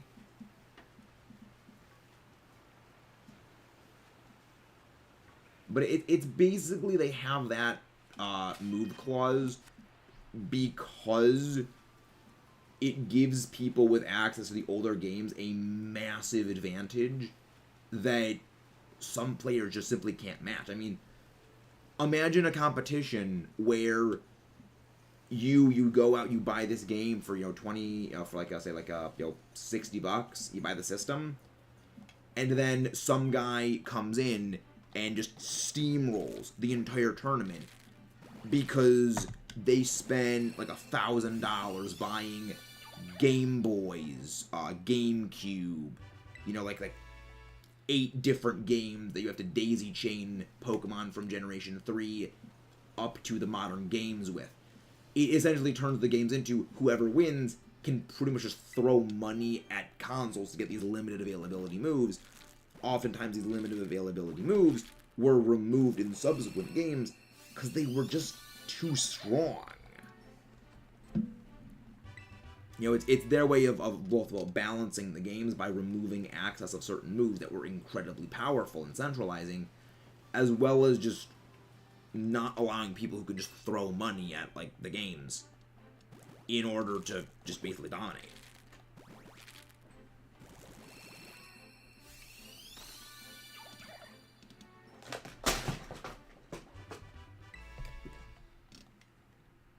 There's a man set. Bing. 10. But yes, I'm just going to be resetting after this sandwich power finishes, and then I'll just be able to hatch an egg and just be able to send it to you. Hey, Cactus Goop, how you doing? Hope you're doing good. Again, guys, please don't forget to leave a like and subscribe if you haven't done so already. Worst Xenoblade Chronicles character?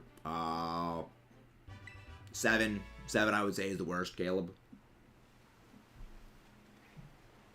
I just do not like 7. Yeah, because every sandwich, if I don't get a shiny during it, I will just reset the game, because I don't want to lose my Herba Mystica. So I'll just be able to hatch another egg, and I'll be able to send you that one before we start the next sandwich. Froakie hatched from the egg.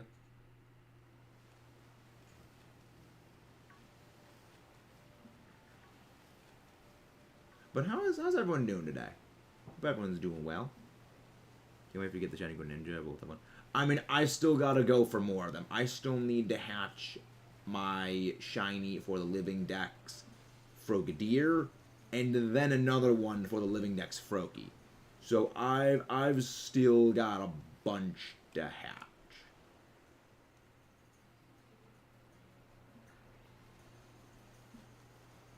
Which is why I'm hoping I get it soon.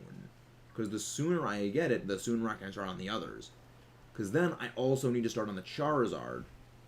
Because we know they're going to be adding in, more of these starters.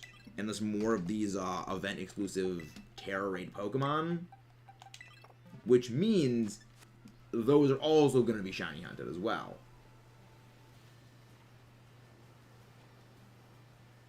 So getting like a jump on that is like, I don't think I really want to do.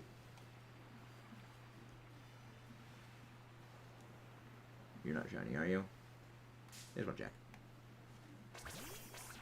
A lot of reasons I don't like them. A lot of reasons I don't like them. Basically, they're too strong.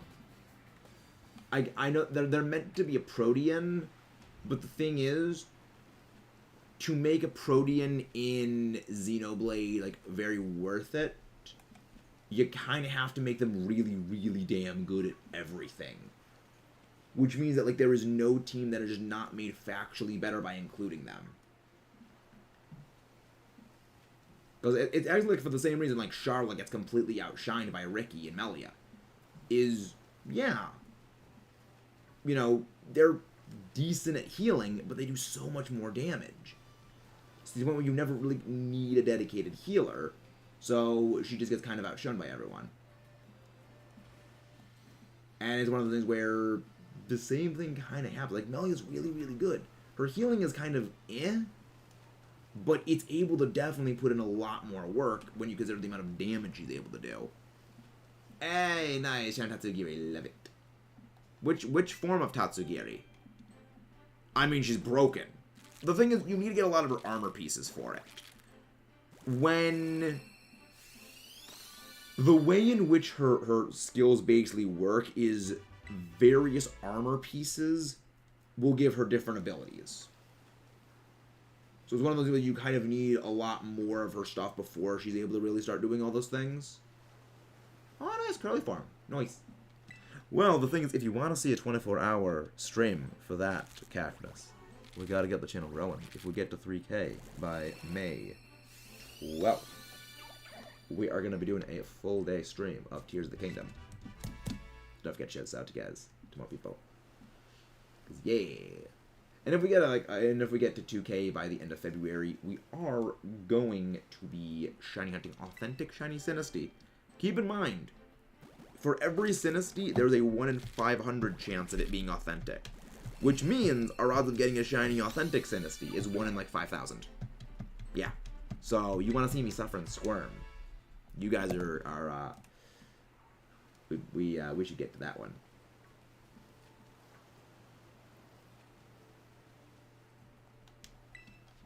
Current party her only trumpet.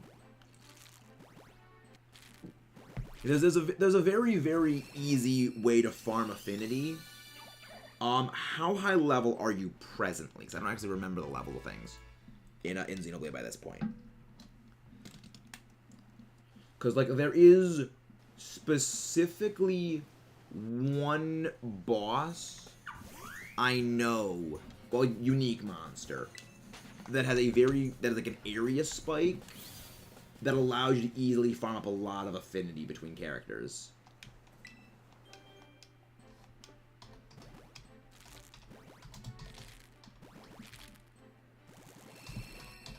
Let's see.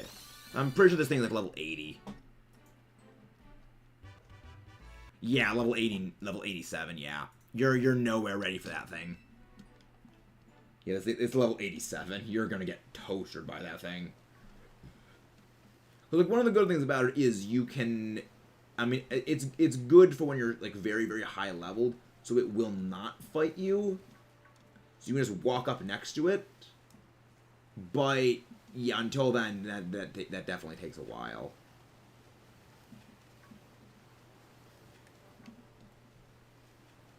By the way, Nintendo Direct, a day of 7th. Interesting. Nintendo Direct. Fun. Gonna be delightful seeing that Direct.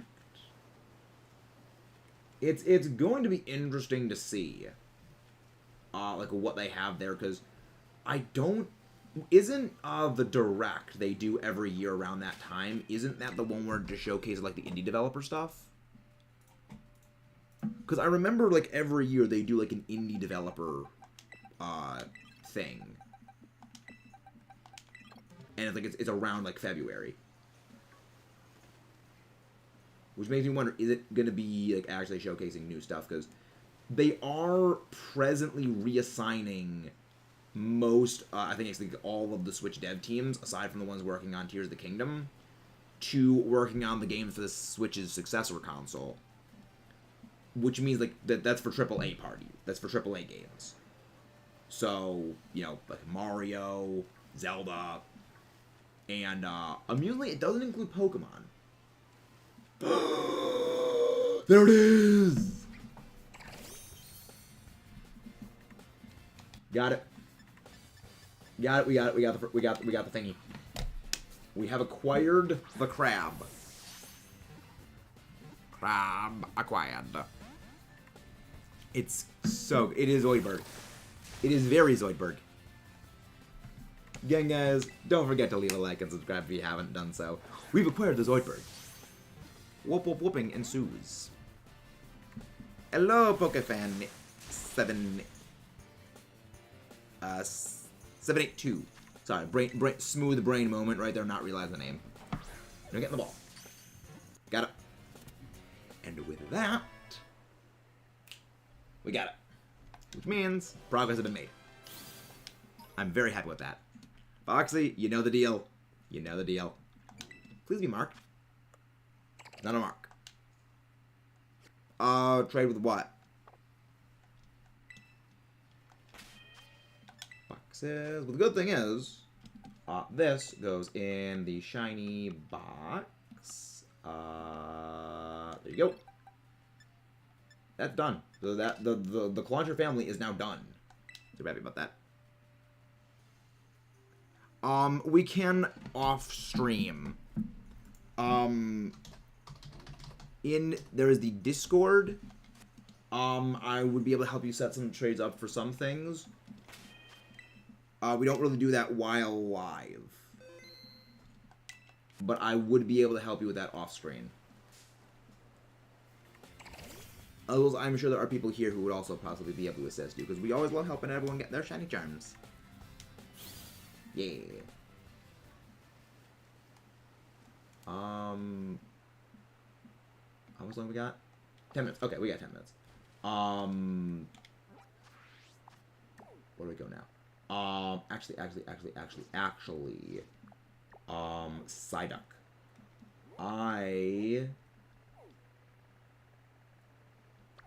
Where do I hunt the Psyduck? There's a space that I went to hunt for the Psyduck. Where is it? Is it... I think it was like around... Yes, it was around here. Yes, this is where I was hunting the Psyduck. 12 herbs, noise. Yeah, Andrea's helping you get those herbs. Nice. But yeah, I should be able to help you get some stuff filled out.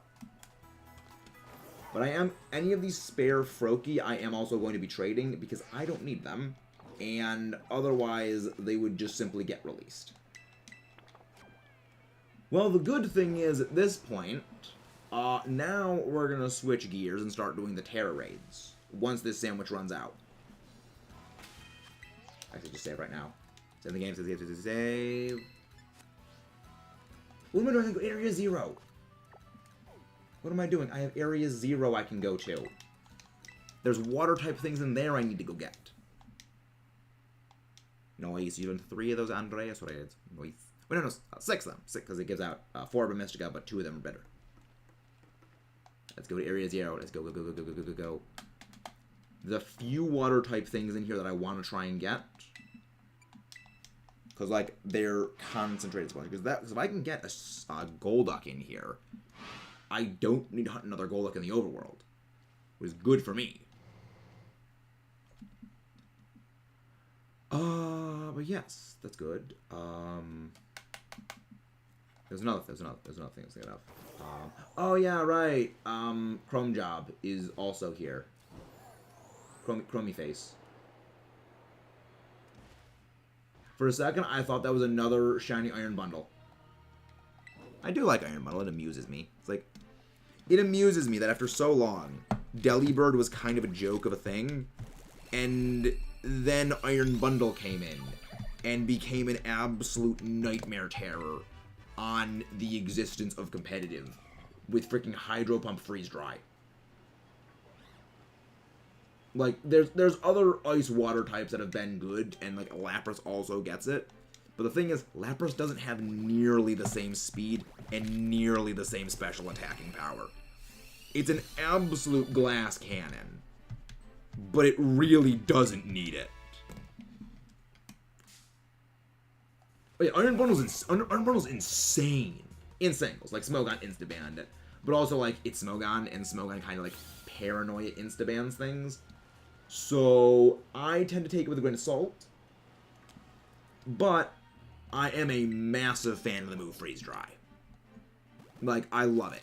I'm in a draft league right now, and Freeze Dry is literally going to be the move that allows me to beat the heavy rain spammers butt into next year. Because one of the people in the draft league, somehow, through some convoluted sorcery, was able to acquire all 4 of Pelipper, Kingdra, Blastoise, and Kartana. That is an insane rain lineup. It basically allows him to steamroll most Pokemon, and then the Kartana can deal with almost anything capable of trying to resist out the rain. So it's like, it's terrifying. The thing is, I discovered something else that works, and it's Freeze Dry. And I don't think they're going to see Freeze Dry coming, because it's such a remote move, but it's such a fun move. Because I actually ran a damage calculation, and that was with Glaceon with just Modest Nature, 252 special attacking EVs, using Freeze Dry onto a Dynamaxed Kingdra. It will more or less one-shot the Dynamaxed Kingdra. So I have a Glaceon that does not need to Dynamax, and can more or less remove a Dynamaxed Pokemon from existence. It is terrifying, and I love it. Because it's one of those things where his entire play is going to be based on the heavy rain. So, if I can just go in game 1, smack him with Freeze Dry, and just remove Kingdra from existence, that will be, oh, I have to rethink things now. He can eliminate my one play. Because it has basically been, he will lead Pelipper Kingdra and then just spam Kingdra Dynamax. And if I can remove that, like, okay, well, he's going to have to think of something new. And when you have to think of something new on the fly for a team that you have designed to do more or less one thing, you're not going to end up doing well with that. Because you're not allowed to retool your team's EV spreads and movesets between games. You need to go in with what you've got then, or just like forfeit out. So it's like, it's going to just destroy, and I love it. Because I've used Freeze Dry in a number of like, not even just draft leagues, in like actual VGC play, and it just slaps things. Because you never realize how many water types that people use competitively have a subtyping that is weak to ice. And that when Freeze Dry is used, that move now becomes 4 times super effective. So even when something like Lapras, which doesn't have the greatest special attack in existence, uses a 70 base power move, it's a 70 base power move that is hitting you 4 times super effectively. Even if you don't go down from that, you are getting slapped. And I love it. It's one of the reasons why, like, rain teams, well, like, rain teams are always good. But in Sword and Shield, they did suffer a bit of a hit.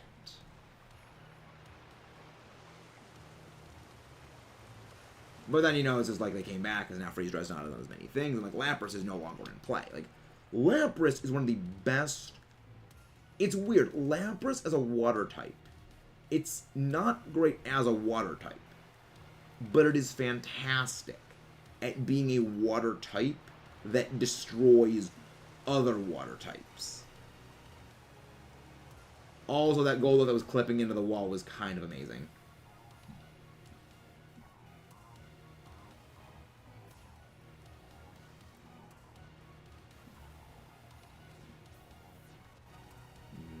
Bug.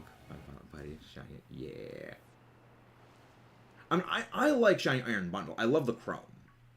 Like, I mean, I think that's obvious because I love my Steel types. Oh, Iron Thorns. Hi. I love Iron Thorns. I just got a spare Shiny in them that is going into the giveaway bin. Well, it is in the giveaway bin presently because I don't need it. Okay, where's like the bigger... I know there's, like, a much bigger water area.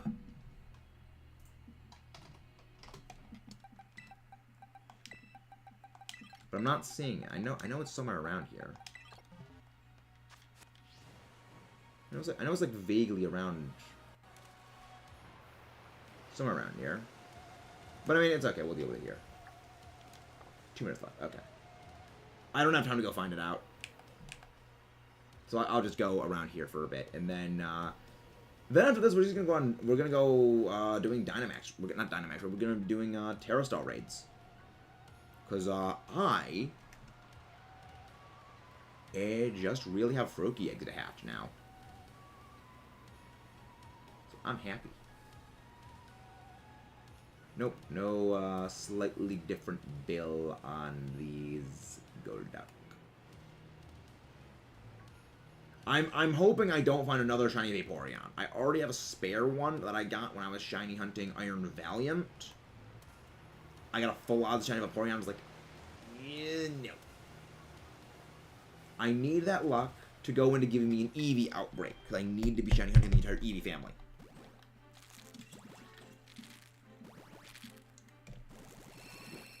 Oh yeah, I'm hunting a living shiny dex, so I need the entire Eevee family.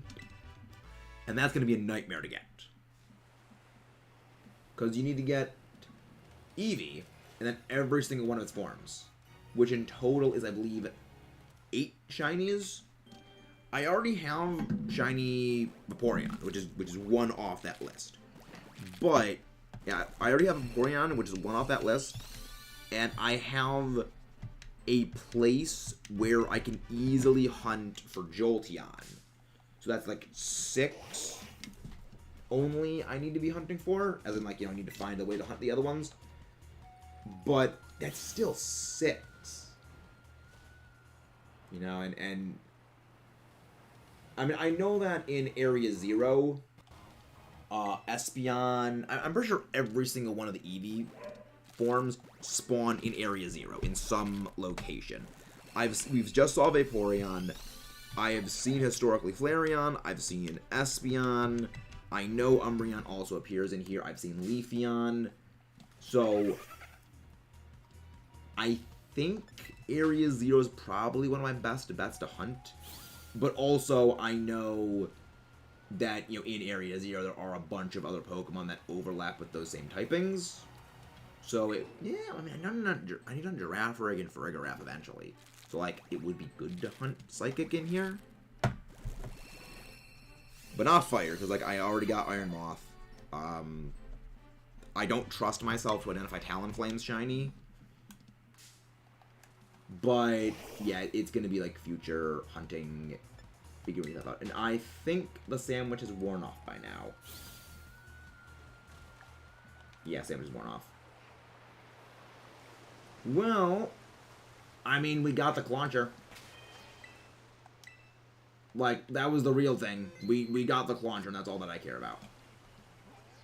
So, we'll hop out here. Who was the one that said that they wanted the Froakie? Because I can just trade to the Shiny. I can just trade to the Froakie. But yeah, this was good. This is a very good progress. Also, we can start doing Terror Raids. There we go, okay. Oh wait, no, that's not the... Yeah, Nightbot's slacking today. I guess maybe it is because I set up those future streams in advance that it did that, because I guess it's going forward, okay, just don't do that again. 365. We've hatched one Froakie for every day of the year. But still no shiny. I almost expected there to be a shiny right when I said that. I'm a little sad. Okay, what am I doing? I can just release them now. Yeah, I have a bunch of the spare ones, so now I can, like, if people want them, I can just trade them those. I'm gonna be deleting those ones off screen. Now I'm gonna be deleting them as I go.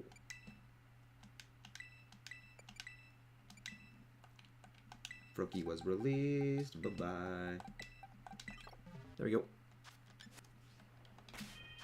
Yeah, online mode. So yeah. It's time to start doing some Terror Raids.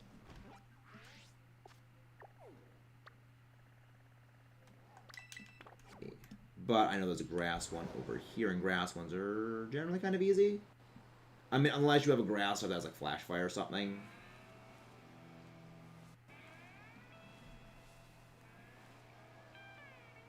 Yeah.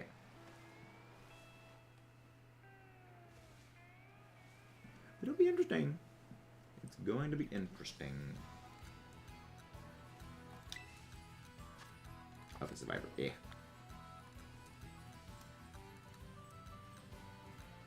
Hello, Sudoku. I got a shiny Bonsly, because I had a shiny Bonsly in my Legends Arceus file. But the thing is... Wait, is that? Oh my gosh, that is a shiny Shroomish!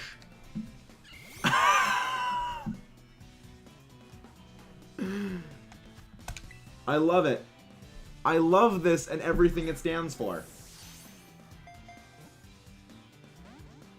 I love it. Shroomy. Happy little Shroomy.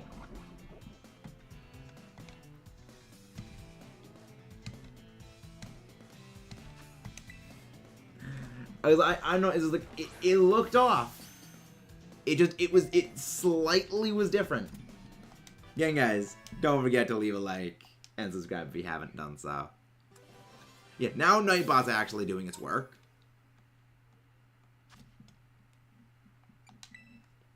I am so glad that we didn't get the shiny of the Golduck. Because that's great. Like, another one to add to the list. Another one to add to the list. It's delightful. It's so delightful. This is why I was talking about it earlier. This is why Scarlet Violet's Masuda method is the best Masuda method there has ever been. Because you can now continue to shiny hunt stuff in the overworld while you're Masuda hunting. Thank you very much, Joker. Thank you very much. It was great. It's like, I love a shiny Breloom. And it's also like a great Pokemon competitively too, because it just gets like some fun moves. I'm looking forward. For Lost version. I'm looking forward to using that thing. I'm looking very forward to it.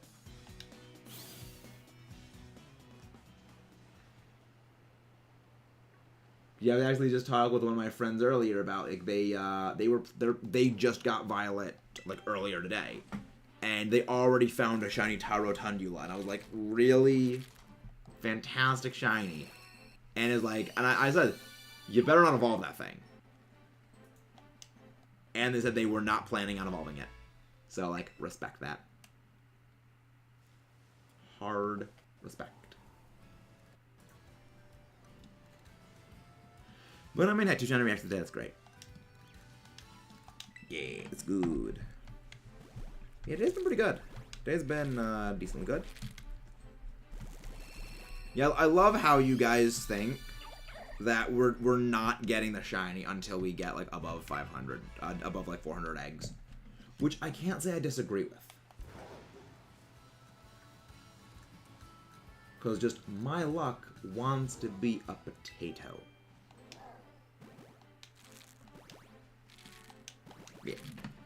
Again, guys, don't forget to leave a like if you haven't done so already. And subscribe for more.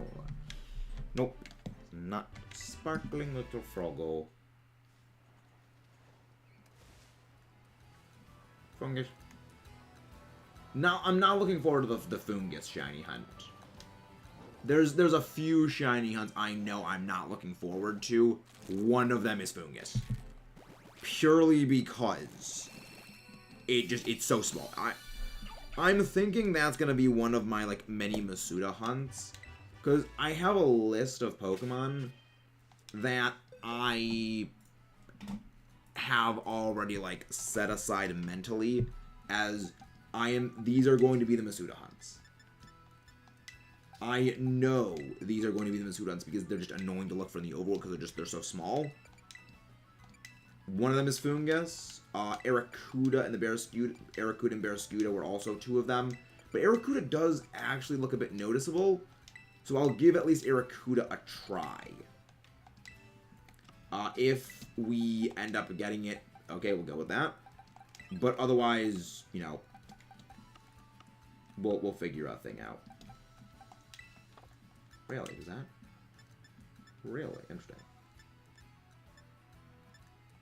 Oh yeah, right. These are the Froakie eggs. Yeah, these are the Charmander eggs. There's a bit of a separation between my Charmander and my Froakie eggs. There we go. Sick. Yeah, thank you very much, guys. Thank you very much for the that. I love Shiny Breloom. It looks great. I'm super happy about it. But now... Oh, yeah, there we go. There's the ramp up. I don't like to jump and climb on stuff when I'm hatching eggs. Because when you climb, you do not gain distance for eggs. So I feel best to just walk. Ooh, Fairy Appleton. I have a plan for this one. Fairy Appleton, if you guys want to pop into the raid. Where's my King Gambit? Because if I do that, I can actually switch around my moves. There we go. Give it Iron Head. Yeah, you can't rearrange moves in PC for some reason. I mean, I know why. It's because they had to program the PC differently in this game. But if you guys want to pop in, yeah. It's an Appleton. It's an annoying Pokemon to get normally, so I think that you guys will highly appreciate this opportunity. Yeah, like, because there is a specific designated spawn for Applin. There's a location where there are always 2 static Applin.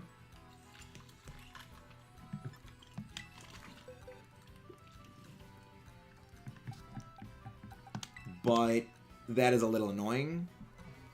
And plus, with this, you basically don't need to go hunt for the evolution item.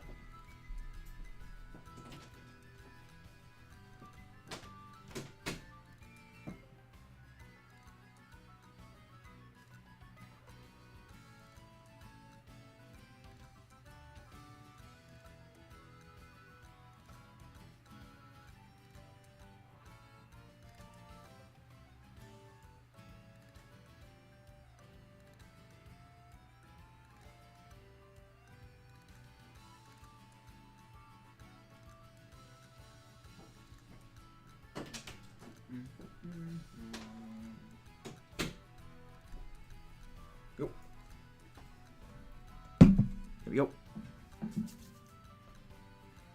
Yeah, Nightbot is acting very strange today. This could just be like a slow day on YouTube, though.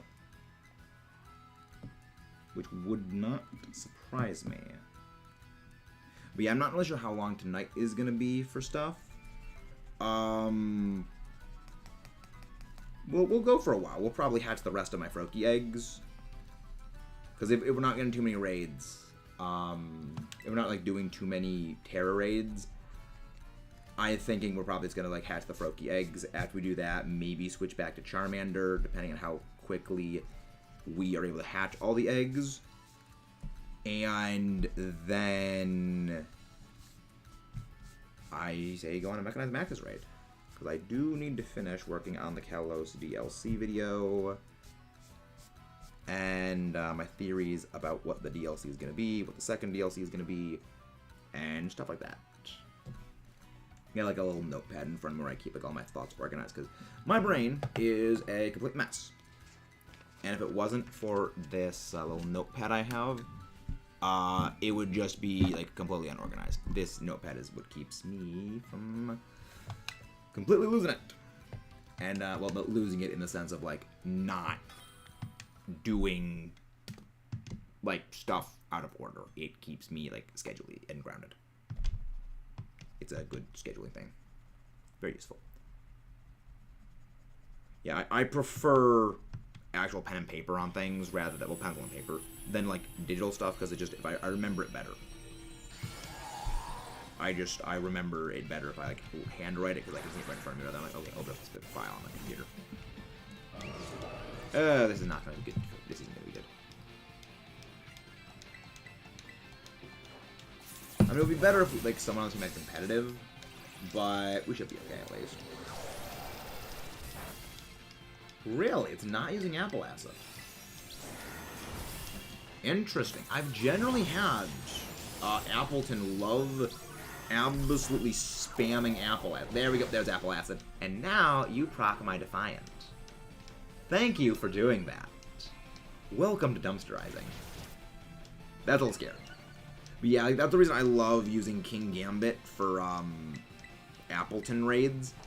Well, Appleton as well as Flapple, because Grab Apple and Apple Acid will always inflict a debuff.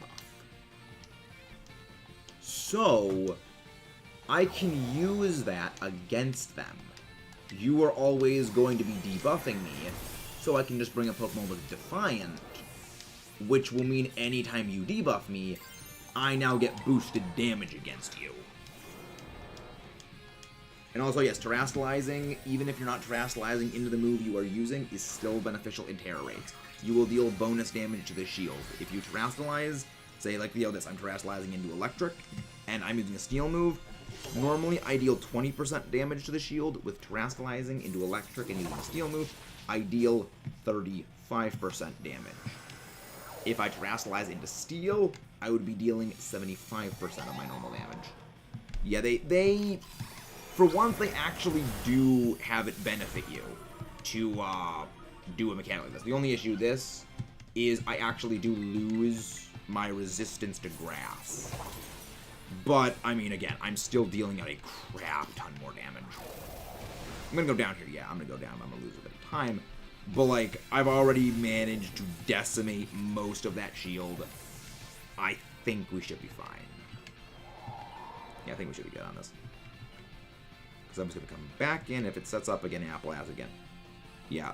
Apples and family, very, very big annoyance just because their moves do inflict debuffs.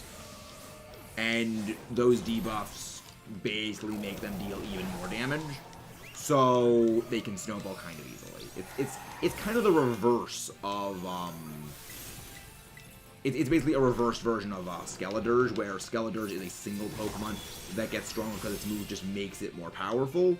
Whereas with these, it debuffs you, and you take more damage every time it hits you with it. Which makes it very good for Terra raids.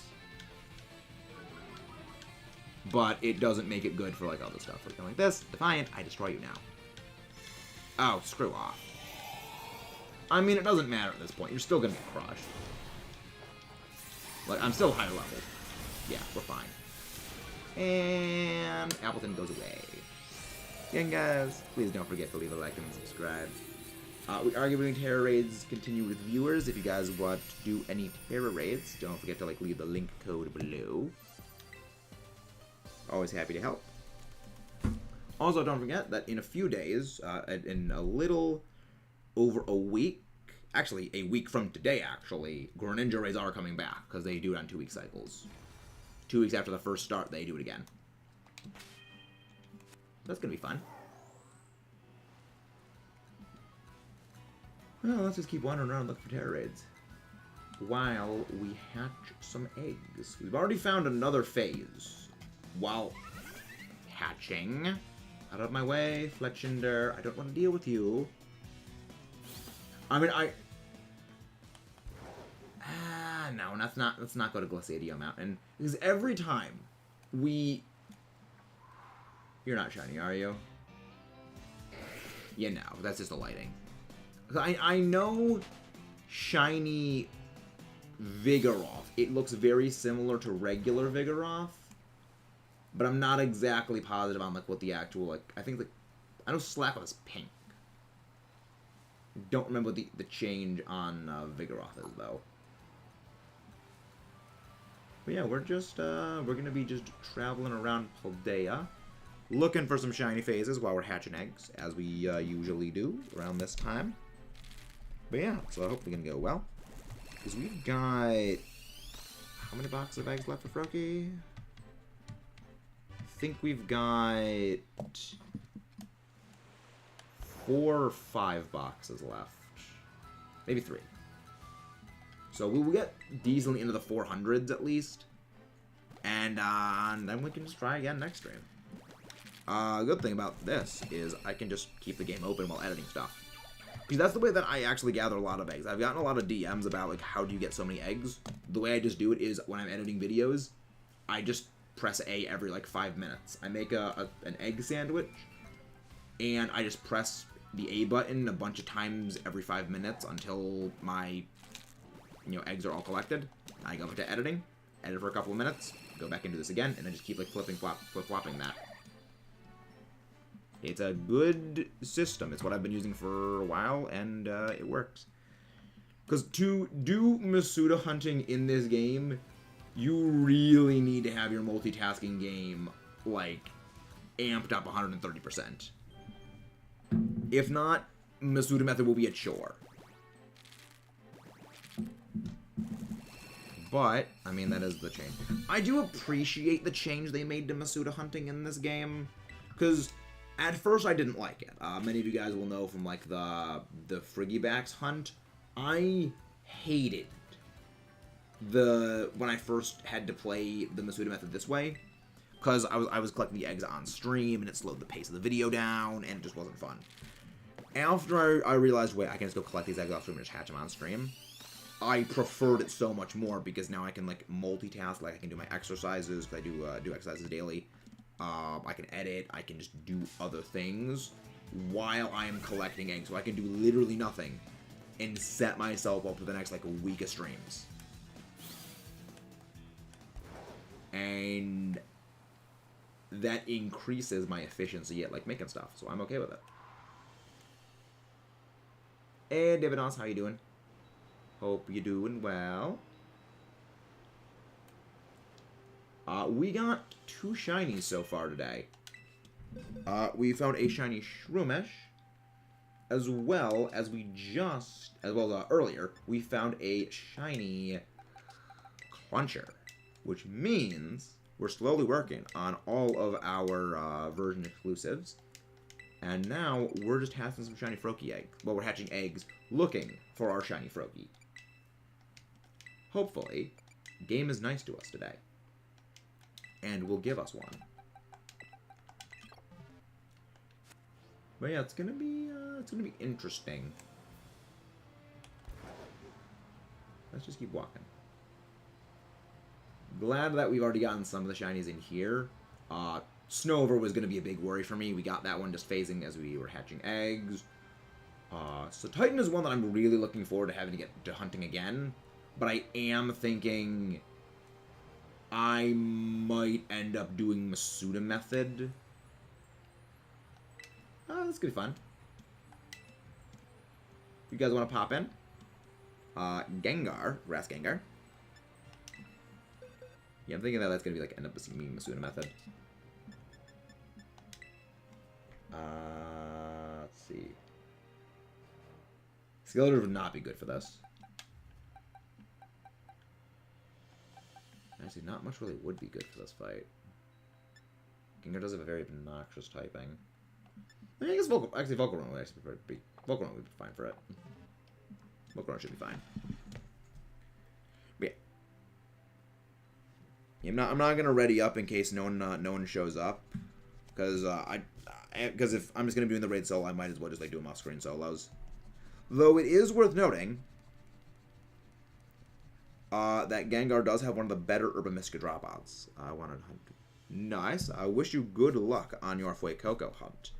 Fuecoco was actually one of our fastest Masuda hunts we've ever was our fastest Masuda hunt we've ever had in terms of the full family, because we got the full family in 590 eggs, when Masuda odds for one Pokemon is 1 in 512.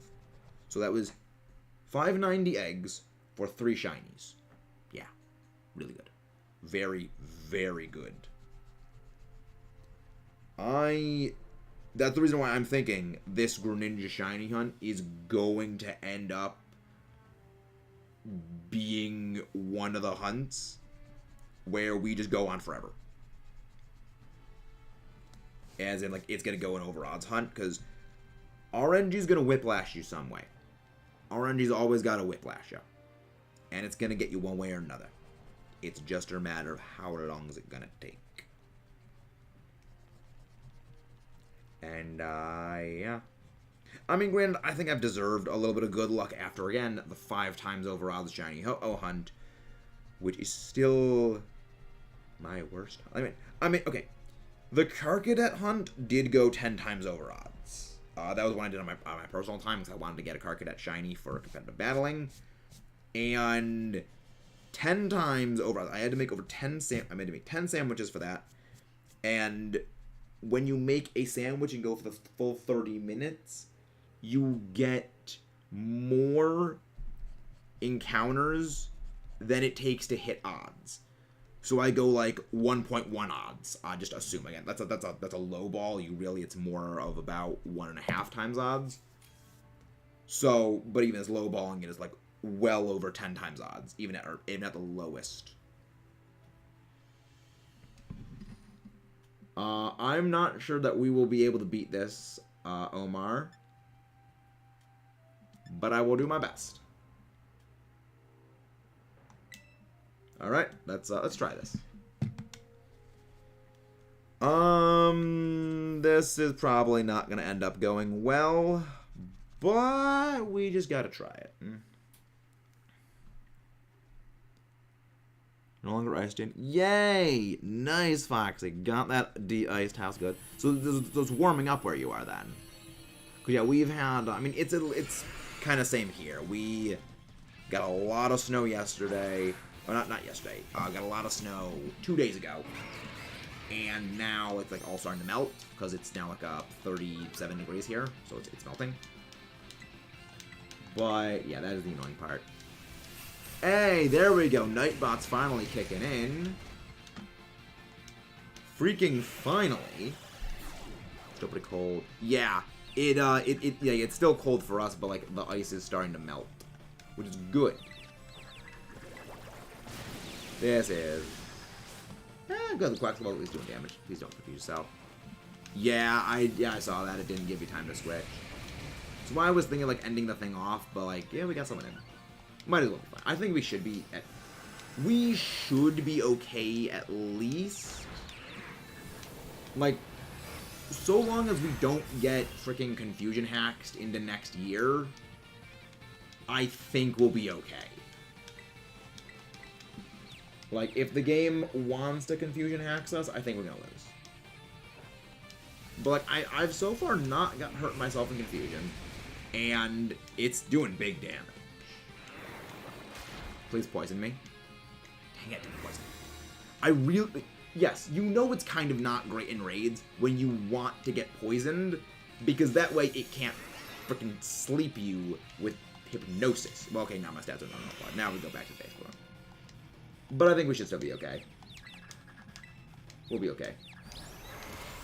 The Sylveon, yeah. NPCs don't know when shield goes up, status moves fail.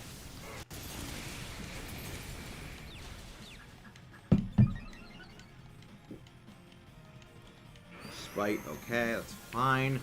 The thing is, I have 2 moves that are super effective on you, so I'm fine. Oh. Yeah, I can't do anything now. Yeah, there you go. That's wise. There it is. You can't do anything when, like, animations are going off, which kind of annoys me, but hey.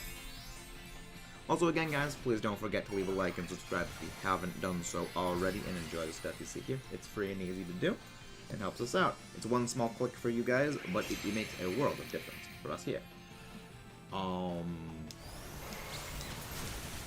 Okay, at least the Sylveons, yeah, like, we're doing so much damage with Fire Dance. Please give me a boost. Okay, well, Fire Dance is now done. That's Gengar's being a tool. And now we're put to sleep with Hypnosis, of course. Of course. Actually, this is probably for the best. If I can do this, Heal Chant, that'll get rid of the confusion, it'll get rid of the sleep on me, get rid of the poison on the Sylveon, and it'll give everyone a little more health. That's at least good. There we go. Oh, thank you very much, the ZW Nation, thank you. We're doing, if you have any, like, level 5 raids on your game, we're always happy to help them with you. Really? You just put us at the... I hate this thing. Confusion is one of the, is probably the most obnoxious of all the raids. It's the reason I love having Ring Snarl. It completely prevents status conditions from going off on you. There we go. Now Gengar is... Shield's gone. It's gone. It's dead. It's dead. This thing. Like... Oh, thank you very much, ZW Nation, for the subscribe. Thank you very much for that. So I didn't notice that until now. There we go. I was too busy running the numbers on, like, okay, how is this gonna do anything? But there we go, we got it. Yeah, water, Ice Cutter or Aqua Step? Okay, Aqua Step, yeah. I have a feeling that Quaxcaval is going to be the, like, main centerpiece for the anime starters. Because I've noticed something when it comes to the anime, and it comes, like, the starters that get, like, the spotlight on the anime. It is generally the ones that have, like, the most involved, I guess. See, this is why we love the Gengar raids. 3 Herba Mystica. Spicy, salty, and sour.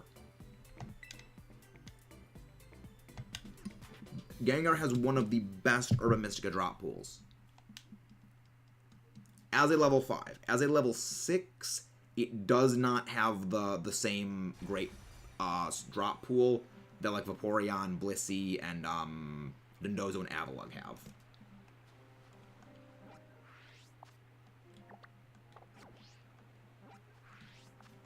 So if you can get a level 5 Gengar, that drops... Every Herba Mystica raid, the rewards it drops are generated on the spawning of the raid. So if you, like, you save in front of it and you just reset a raid, it will always give the same rewards. Which is definitely why Andreas is doing a resetting of one that gives out 4 Herba Mystica on with his Dondozo. Yeah, our friend Andreas SSG, I don't know if he is live right now still, but he was live earlier. For like around a week, he's been hosting and will still be hosting Herba Mystica drop raids, because he has a Dondozo level 6 raid. Oh, he does finish. He'll be doing it again tomorrow, I'm assuming. And basically the Dondozo he has drops 4 Herba Mystica. 2 bitter, a salty, and a sweet. I have a feel, actually, Omar, if you're just okay, can you go grab Andreas' link? Highly recommend you check out his stuff. Great human being. And for the raids, if you can get a Pokemon with Acid Spray, or if you can get a Acid Spray Clodsire or Fake Tears Vaporeon, that is, like, ideal for the raid. He very much appreciated, like, the optimized strategy, because he's going to be hosting it for a while. Okay, thank you, Caleb. Yeah. We loved it. We love Share Andreas' link. It's like, because I have so many Urban Mystica because 2 days ago, Andreas and I were collabing, and we were just like hosting, we just basically hosting, like, the entire stream was just us hosting the raids back and forth, and it was amazing.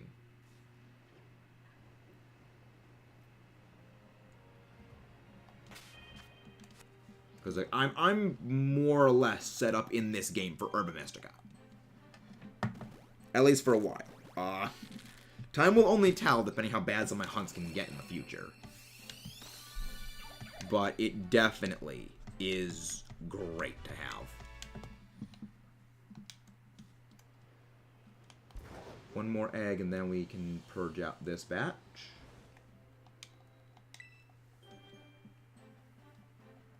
So what does the ZW Nation mean, if you don't mind my asking? I'm always curious to know about like people's name origins.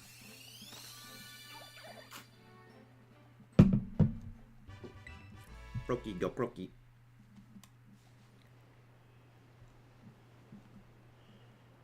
Can we get another shiny Grievard while we're hatching eggs?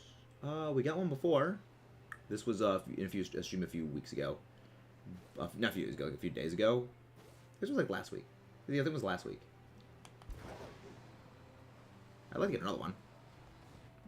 See, my herbas are gone. If I actually get it.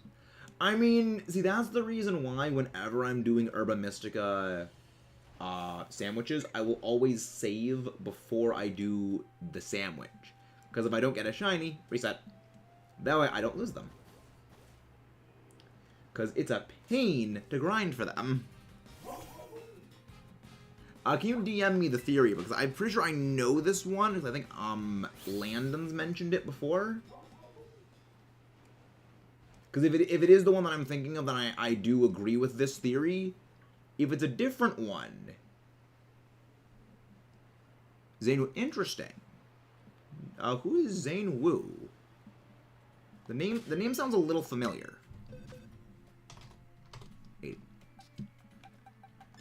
Yeah, because I know Landon has mentioned like the theory he believes in for what the Paradox Pokemon are, and if it is the same one as like what Landon has, then I do agree with this one. That one does make sense. But yeah, just DM me. Don't put it in the chat because it could be potential spoilers if it actually is the thing.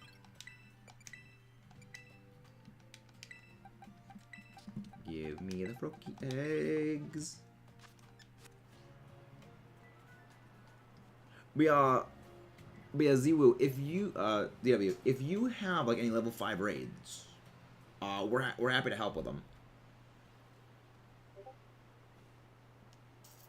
Because we all love getting Herba Mystica. This is what, oh boy, my friend Echo. My friend Echo said he's found something worse than Ingo. Oh my gosh, that's amazing. Oh, that actually kind of is more amazing than how bad Ingo's hair is. That is great. It's basically what the Dark Team Star Leader, what his hair looks like under his hat. It's so bad, but it's kind of awesome. I mean, I don't think it tops Ingo. Because yeah, for those who don't know, those things that like Ingo has on the side of his thing, like the thing on the side of his hat, that's not a part of his costume. That is his hair. His hair is like styled with like cheek guards, and I love it. It's like, so many people hate it, but I love it. Nah, Finn isn't, yeah. Palafin also is like a great Herba drop rate. Character created years ago, named Zane Wu. Oh, interesting. Interesting. Maybe I'm thinking of the guy from Lego Ninjago, because I know like in Lego Ninjago, like the white ninja, he's a robot named Zane. I don't remember what his last name is though. Maybe that's what I'm thinking of. God, it's been years since I've even thought about Lego Ninjago. Ah, dang, that thing's great. Lego Legos are an amazing thing. It's kind of crazy, except for the fact that when you step on Legos and then they just make you want to feel like you're dying inside because of the pain. So much creativity, but so much pain. Then again, that sounds like competitive Pokemon. A lot of creativity and a lot of suffering if you're not using metagame stuff. Makes sense.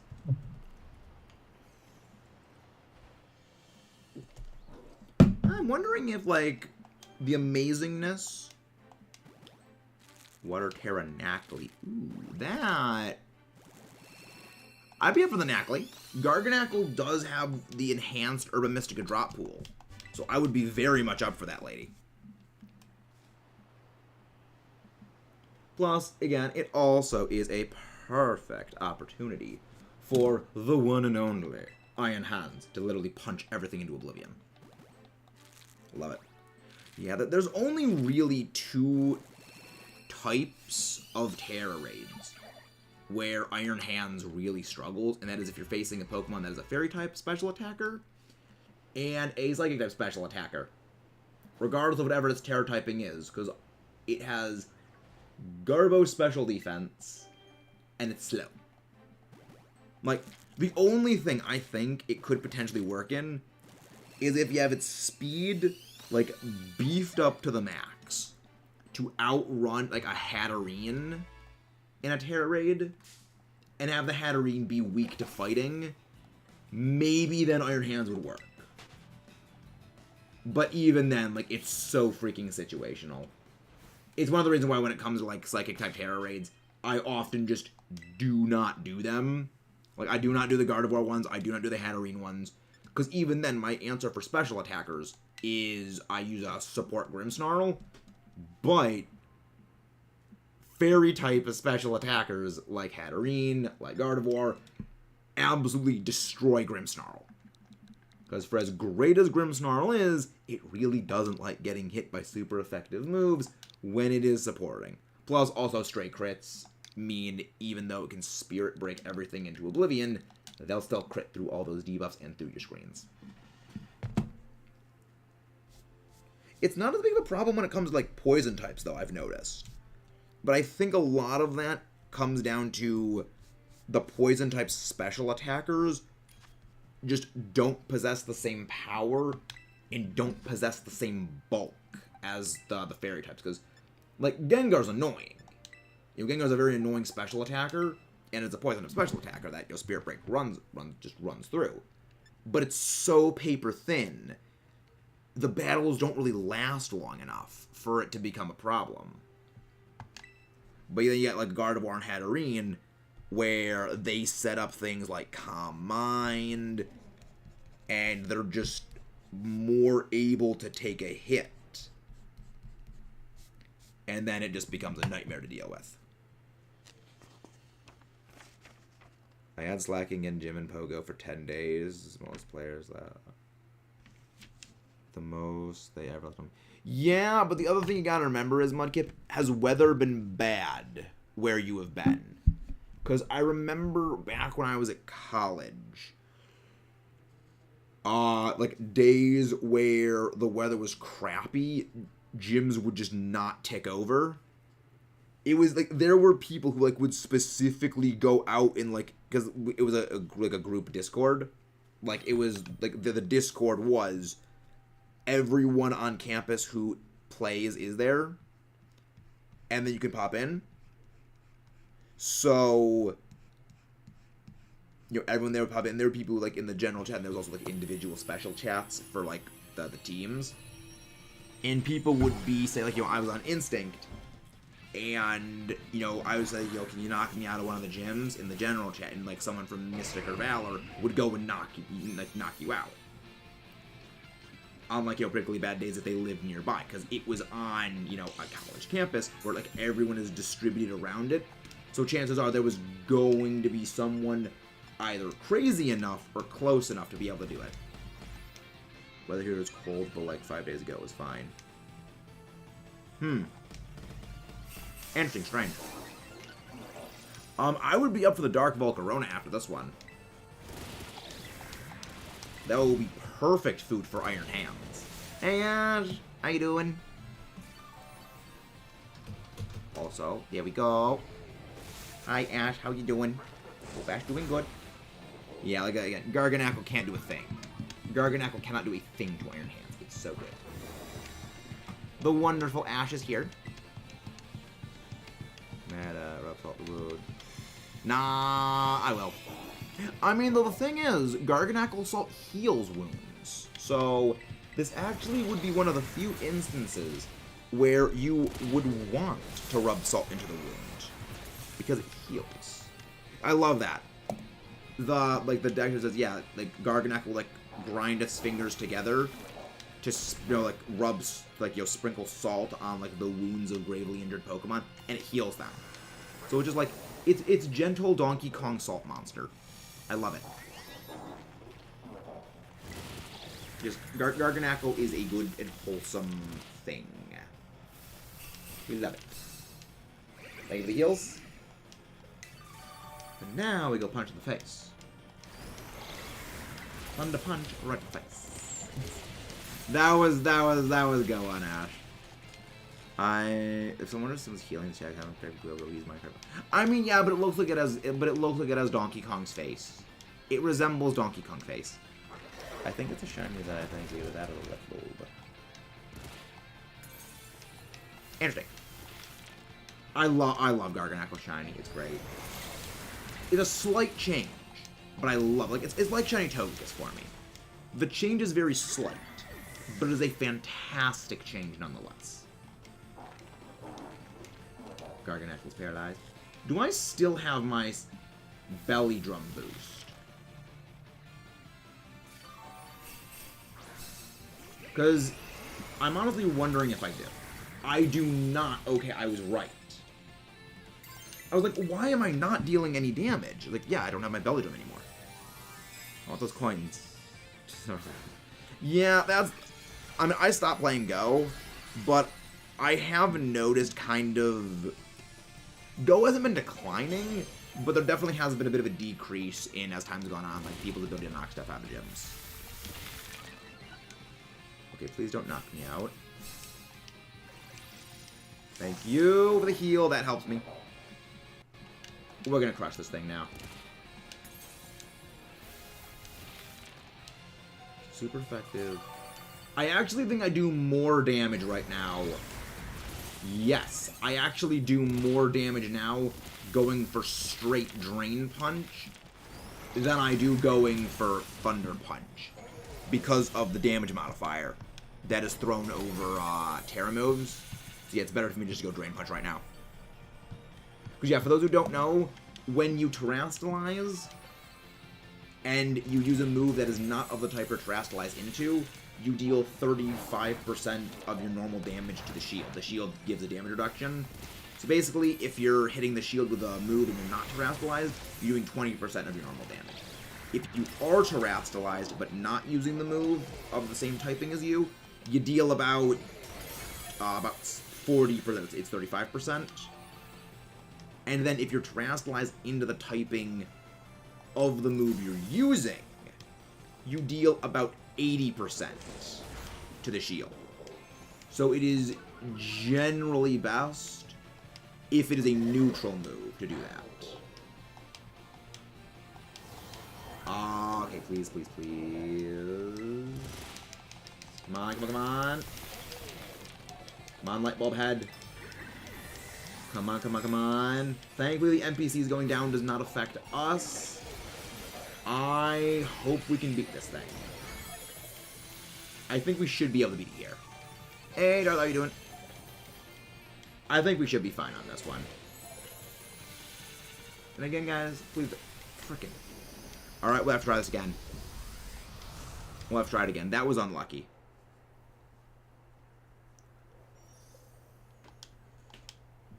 Let's try this again. Yeah, you can hop in, Z.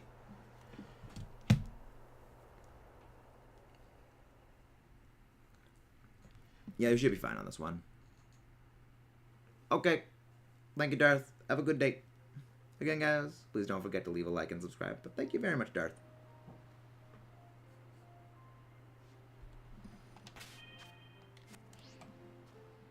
One Yeah, it's the most annoying thing in the world when, like, the raid bosses survive on freaking one sliver of health. But we will come back and we will punch that thing in the face. We will punch giant rock monster in the face. So, wait. Charmander.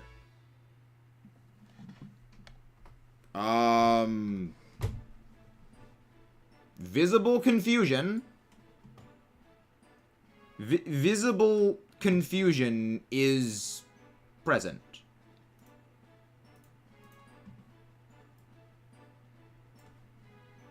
Let me just fix this, 'cause that... Huh? Don't question it. Just don't question it. I'll figure it out later. The only thing I can think of is I mixed up my egg sorting, which... Honestly, I think it probably is I just mixed up my, my eggs.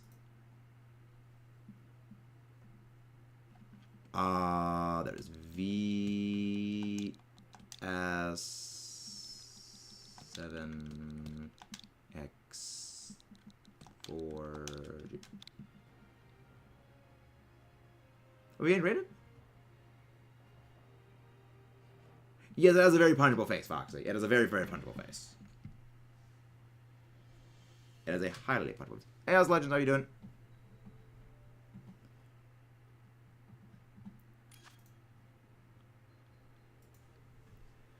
Alright, let's try this again.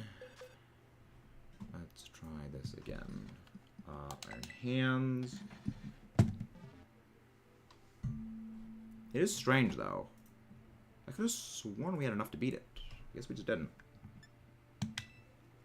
Well, I mean, a part of it was that my belly drum had been purged away and I didn't even realize it. I think had I realized the belly drum had been purged, we would have been able to beat it. Also, ZW, are you online? But yes, Garganackle has a slightly punchable face. I like Garganackle. It's not Hop. Hop has a highly punchable face.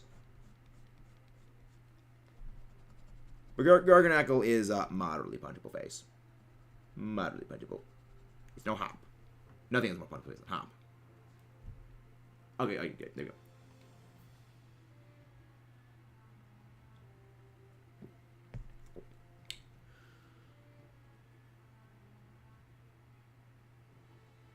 Yeah, it's probably just to back out.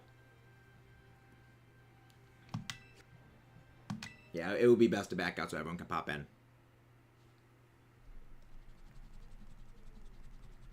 Alright, lady. You may send the code when ready. Omar I know is on game already, so he's probably going to be ready to go.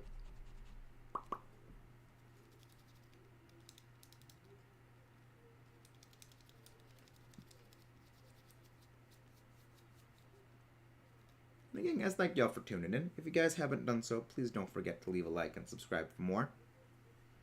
Right now, we are hatching some Froakie eggs. Apparently, I have some Charmander eggs mixed in with there. So I'm going to need to sort that out later. And also doing some Terror Raids. Thank you, Ash, for the Discord command. For some reason, Nightbot is just not working right now. It's not putting out the automated commands. Hey, Casual, how you doing? The Nightbot, for some reason, is not putting out its automated commands. And I don't know why. I mean, there is only one thing I can think about. And that is... I did have a few streams scheduled for a few days in advance. And that, I think, is the only thing that could be complication with it. Oh, what happened, Chico? Need to use the dots again? No, you don't need to use the dots again. What I mean is the automated timer commands. You know, the, like, you know, like, the don't forget to subscribe, the playlist thing. Like, those things are not going off for some weird reason. And the only thing I can think of is that I had a stream, it was privated, but it was scheduled for next week. It was going to be the Breath of the Wild streams, because I realized, wait, I can just schedule Breath of the Wild streams in advance and not need to go and like specifically modify my usual, my usual thing in order for them to like get activated. But game didn't want, but Nightbot just didn't want to work that way, so I needed to go and like remove them, and that might have gotten them to work again. But it's weird. It's just very strange. I am a bot, so I can do it. Thank you, Ash. At least Ash isn't one of the no-no bots. Hey, Andreas, how you doing? The wonderful, as we were talking about earlier, who has those wonderful, wonderful Dondozo Herba Mystica raids. Garganacl shield is now applied. Let's go punch this thing in the face. I can be no bot. No bots. There we go. Good. Shield is down. Now that I saw it used the purge on me, I can just reset my belly drum. So that way we can go for the kill. I think at this point it's honestly best if I just go for drain punches, so I need to give myself a little bit of healing. Or the deck, that works too. I mean, until the Terrasilize comes on, then it's best to go for drain punch. Exactly. Noise. Yeah, so you beat Scarlet then.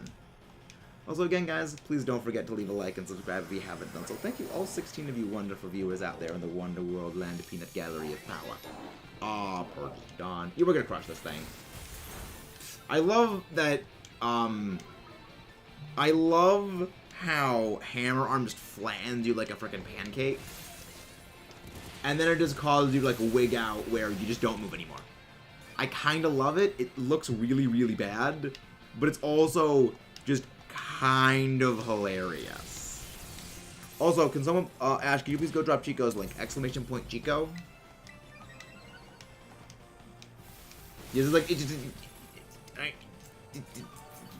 our hand's just not even moving. I love it. And with that, the shield goes bang. And K. Do you have the K? Yeah, that's right, Ash. There we go. There we go. Yeah, a few of the moves cause Pokemon's animations to kind of bug out a little bit. Yeah, a few moves cause that to happen. One of them is Hammer Arm. I love Acid Spray. Like, WN. ZW. Ugh, sorry, my brain's potato. That Acid Spray into Thunderbolt setup. Chef's kiss. I love it. I don't really think it's a buggy game. I think it's just the animations of the Pokemon being stretched and squashed like that. It messes with the animation cycles because when something is being flattened like that, it does stop the animation. So it's probably, it just doesn't reactivate the animation. Got a lot of herbs unlocking the 6 stars. Got noise. Interesting. So Charmander. Let me check these. Let me check the rest of the eggs to make sure that they are Charmander. They are not Charmanders. Oh wait, these are all Charmander eggs as well. Okay. So I guess I just picked up the wrong egg then. Okay, there we go. Now the Nightbot commands are starting to work as automated as they should. I mean, I guess we can turn this into a mystery hunt. Then, like, okay, which one are we gonna get first then? Because, like, we got the Froakie, we got the Charmander eggs. Let's, I guess this could be fun. I guess I could do that for the future one. Hey, Jezzo man, welcome in. How you doing? Hope you're doing well. Oh, alright, ZW, you said you were gonna go do your Dark Volcarona one. I would very much be up for that Dark Volcarona. Wanna try getting a raid that gives out 2 missing herbs and a dozo and the spicy. Nice. Yeah, Oh, nice, Jezzo. What was that shiny? What was your first ever shiny? Because everyone's first shiny is always a special one.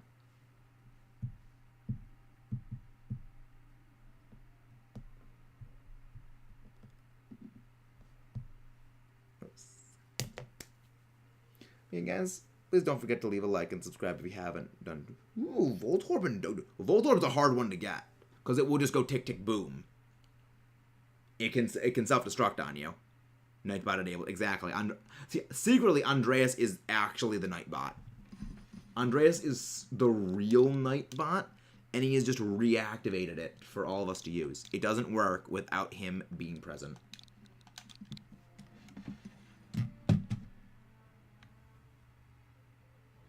Yeah, it just goes boom. It self-destructs.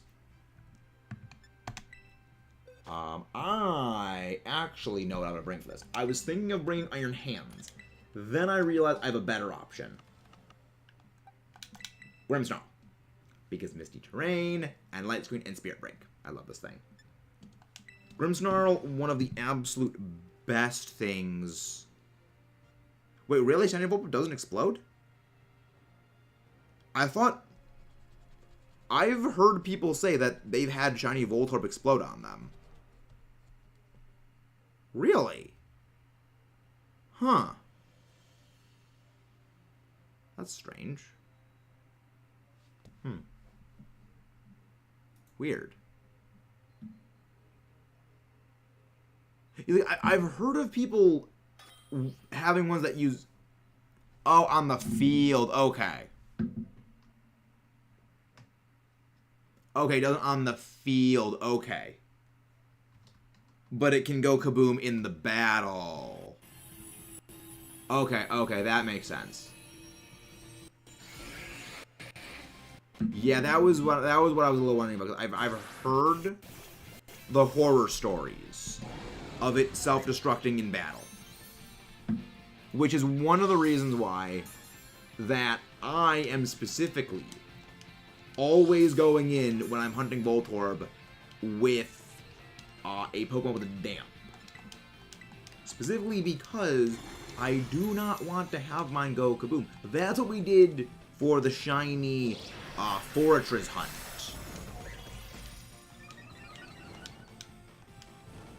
Of course. I knew I should have gone with Misty Terrain first. But don't worry, I'll go for the heal.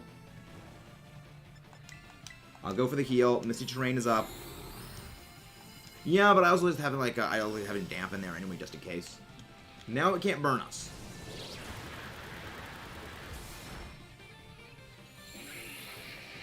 No, you did not. No, you did not, Jazo. You did not. I will heal so you guys are no longer burnt. There we go. Burning goes away.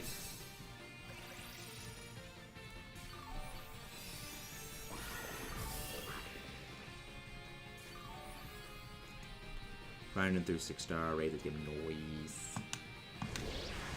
Yeah, I have a feeling you'll be able to get it. You'll be able to get it. There we go. There we go. It is gone now. Now it can do it. That's why I love Iron Hands. It crushes things so freaking well. Also, I very much approve of the Terminator name. I also very much approve of the Terminator reference. ZW. I very much approve of the Terminator reference. Okay, sure. Boost your stats all you want. I'm still going to debuff your special attack. Yeah, I actually got a Shiny Dugtrio myself a while ago. I was hunting for just ground-type shinies, and I got a Shiny Dugtrio. If you want to see that reaction, it is in the 78 Shiny Reaction compilation we posted a few days ago. Just run through this raid, Revavroom combo, Screech Iron Hands. It's so good. Like, Revavroom Screech support is so amazing. Yeah. That's always the best way to get a shiny, when they just pop in.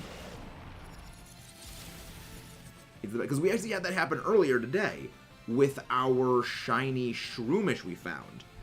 We were just going around hatching eggs, and we just saw a shiny Shroomish that just poof, was there. Love it. Yeah, I don't need it, but thank you guys. Also again, guys, please don't forget to leave a like and subscribe if you haven't done so already. There you go. wonderful, wonderful viewers out there. If we get to 2K by the end of February, we're doing an authentic Shiny Sinistea hunt. Which, for those who don't know, Shiny Authentic Sinistea is a 1 in 500 chance of appearing on every Sinistea. So it's basically a 1 in 500,000 Shiny hunt. It's gonna be a pain. Filming later feels weird to not have Shiny today. Always happy to help, ZW. Always happy to help. We love doing raids, because we always get experience candy, we get self-fodder items, chance of getting a Mystica.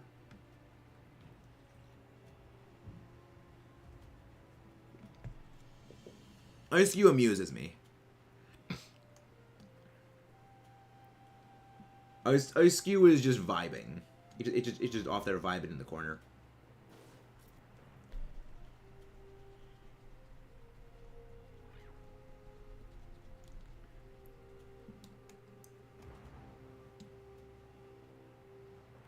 No, thank you. I don't accept it. I don't accept it. Unless you mean that someone else in the chat. I do not accept shiny trades. Oh, nice! Algod is Mecha Godzilla. Nice. ISQ is just vibing. It just does its own thing. I love it. It's so silly. And then it's like I prefer ISQ with the ice face on. No ice face, I'm not as fond of.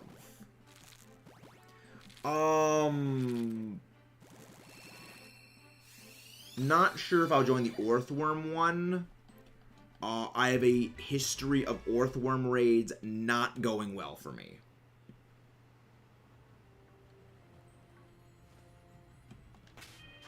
Yeah, for some reason, I do Orthworm raids and they don't work. They destroy me. Put that there, we go. ISQ just doing ISQ things. Yeah, it's just vibing. ISQ go vibing. I love it. I'm so glad I have a shiny ISQ. Because, like, we got that shiny when we were hunting Kilowatt Trell. And I was just doing the picnic off and on. Okay, we can try it. I can try the ISQ. Sure, let's go. Let's go for the ISQ.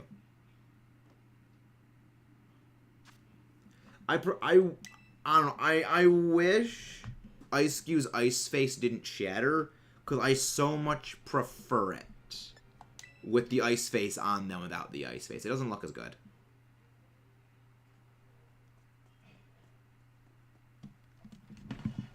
But yeah, I'm in for it. GG.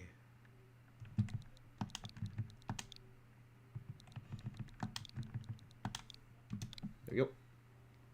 Oh, it's an electric rubber room there. Double spam screech. Double spam screech go brrr. It's fun. So, like, yeah, like, normally, like, I'm not the most fond of the terror raids with the timer, but the way that they encourage you to use, you know, support, to use, like, it encourages you to use support, encourages to use cooperative strategies, I do like.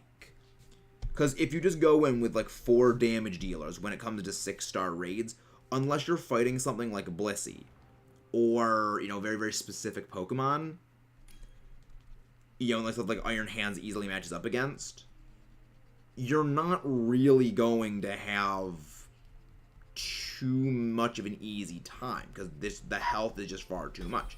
You really kind of need that debuff support in order to, like, bring the victory through. Otherwise, you just get stonewalled.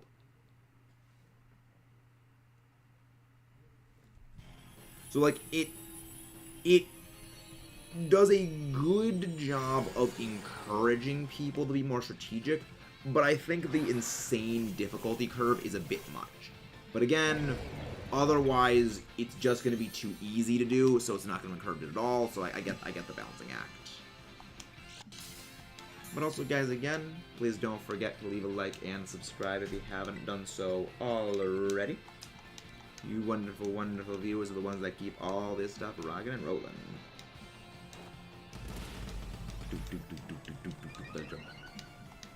Yeah, I recommend actually not having the energy booster on your Iron Hands. I recommend the Shell Bell because it gives you just passive healing. If the Earthworm is shiny, I love shiny Earthworm. I actually have one. When we were hunting for the shiny Tinka family, we found 2 shiny Earthworm, like almost back to back, and it was amazing. I love the shiny look. What type is the Ceruledge? Dragon. I'd be down for that. I would be down for the Dragon type Ceruledge. I really hope it's got weak armor. Azumarill is gonna have a fun time. Oh, look at that damage. It is a very, very good shiny. I love the blue. Like, Earthworm is a shiny or onion. Like, Earthworm is one of those Pokemon that it's got a silly design, but it's silly enough that it's still charming, and I like it. You know, it does a very, very good job of being silly and being charming. I like it. Fortunately, now we have lost our... Terrasilize, right. Just give me my Terra boost. I definitely am noticing the damage difference that you are dealing with your energy booster, so... But yeah, the reason I like having Shell Bell on mine is just in the event I'm not using something that Drain Punch is good for. Any fire run, rock, dark fighting, it's good for. Yeah. Like, Azumarill just goes burr on so much. Everyone, let's not use the giant Alaskan Bull. Yeah. Dr. Legs. My friend's wife nicknamed his Earthworm in his playthrough Dr. Legs. So we just refer to Earthworm as just Dr. Legs now. See? Legs. Dr. Legs. I actually thought it was a caterpillar at first. Because, like, I don't know, it reminds me of, like, the Hungry Caliper, but also, like, it's a bullet train. I kind of love it. It's, like, it's a silly boy. He's a silly boy. I like it. Okay.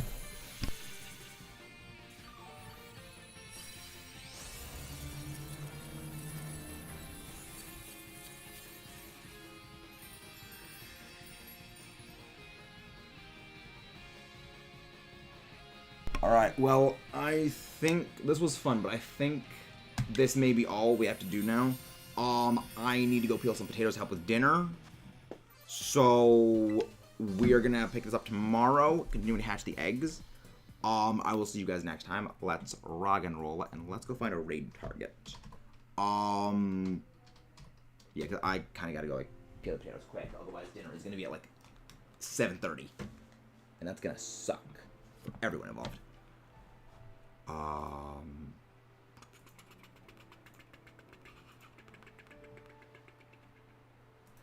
Let's go Puffin. We'll go Ray Puffin. There we go. Great. Here we go. See you guys next time. Let's rock and rolla. And let's go. This was fun. Again, please don't forget to leave a like and subscribe if you haven't done so already.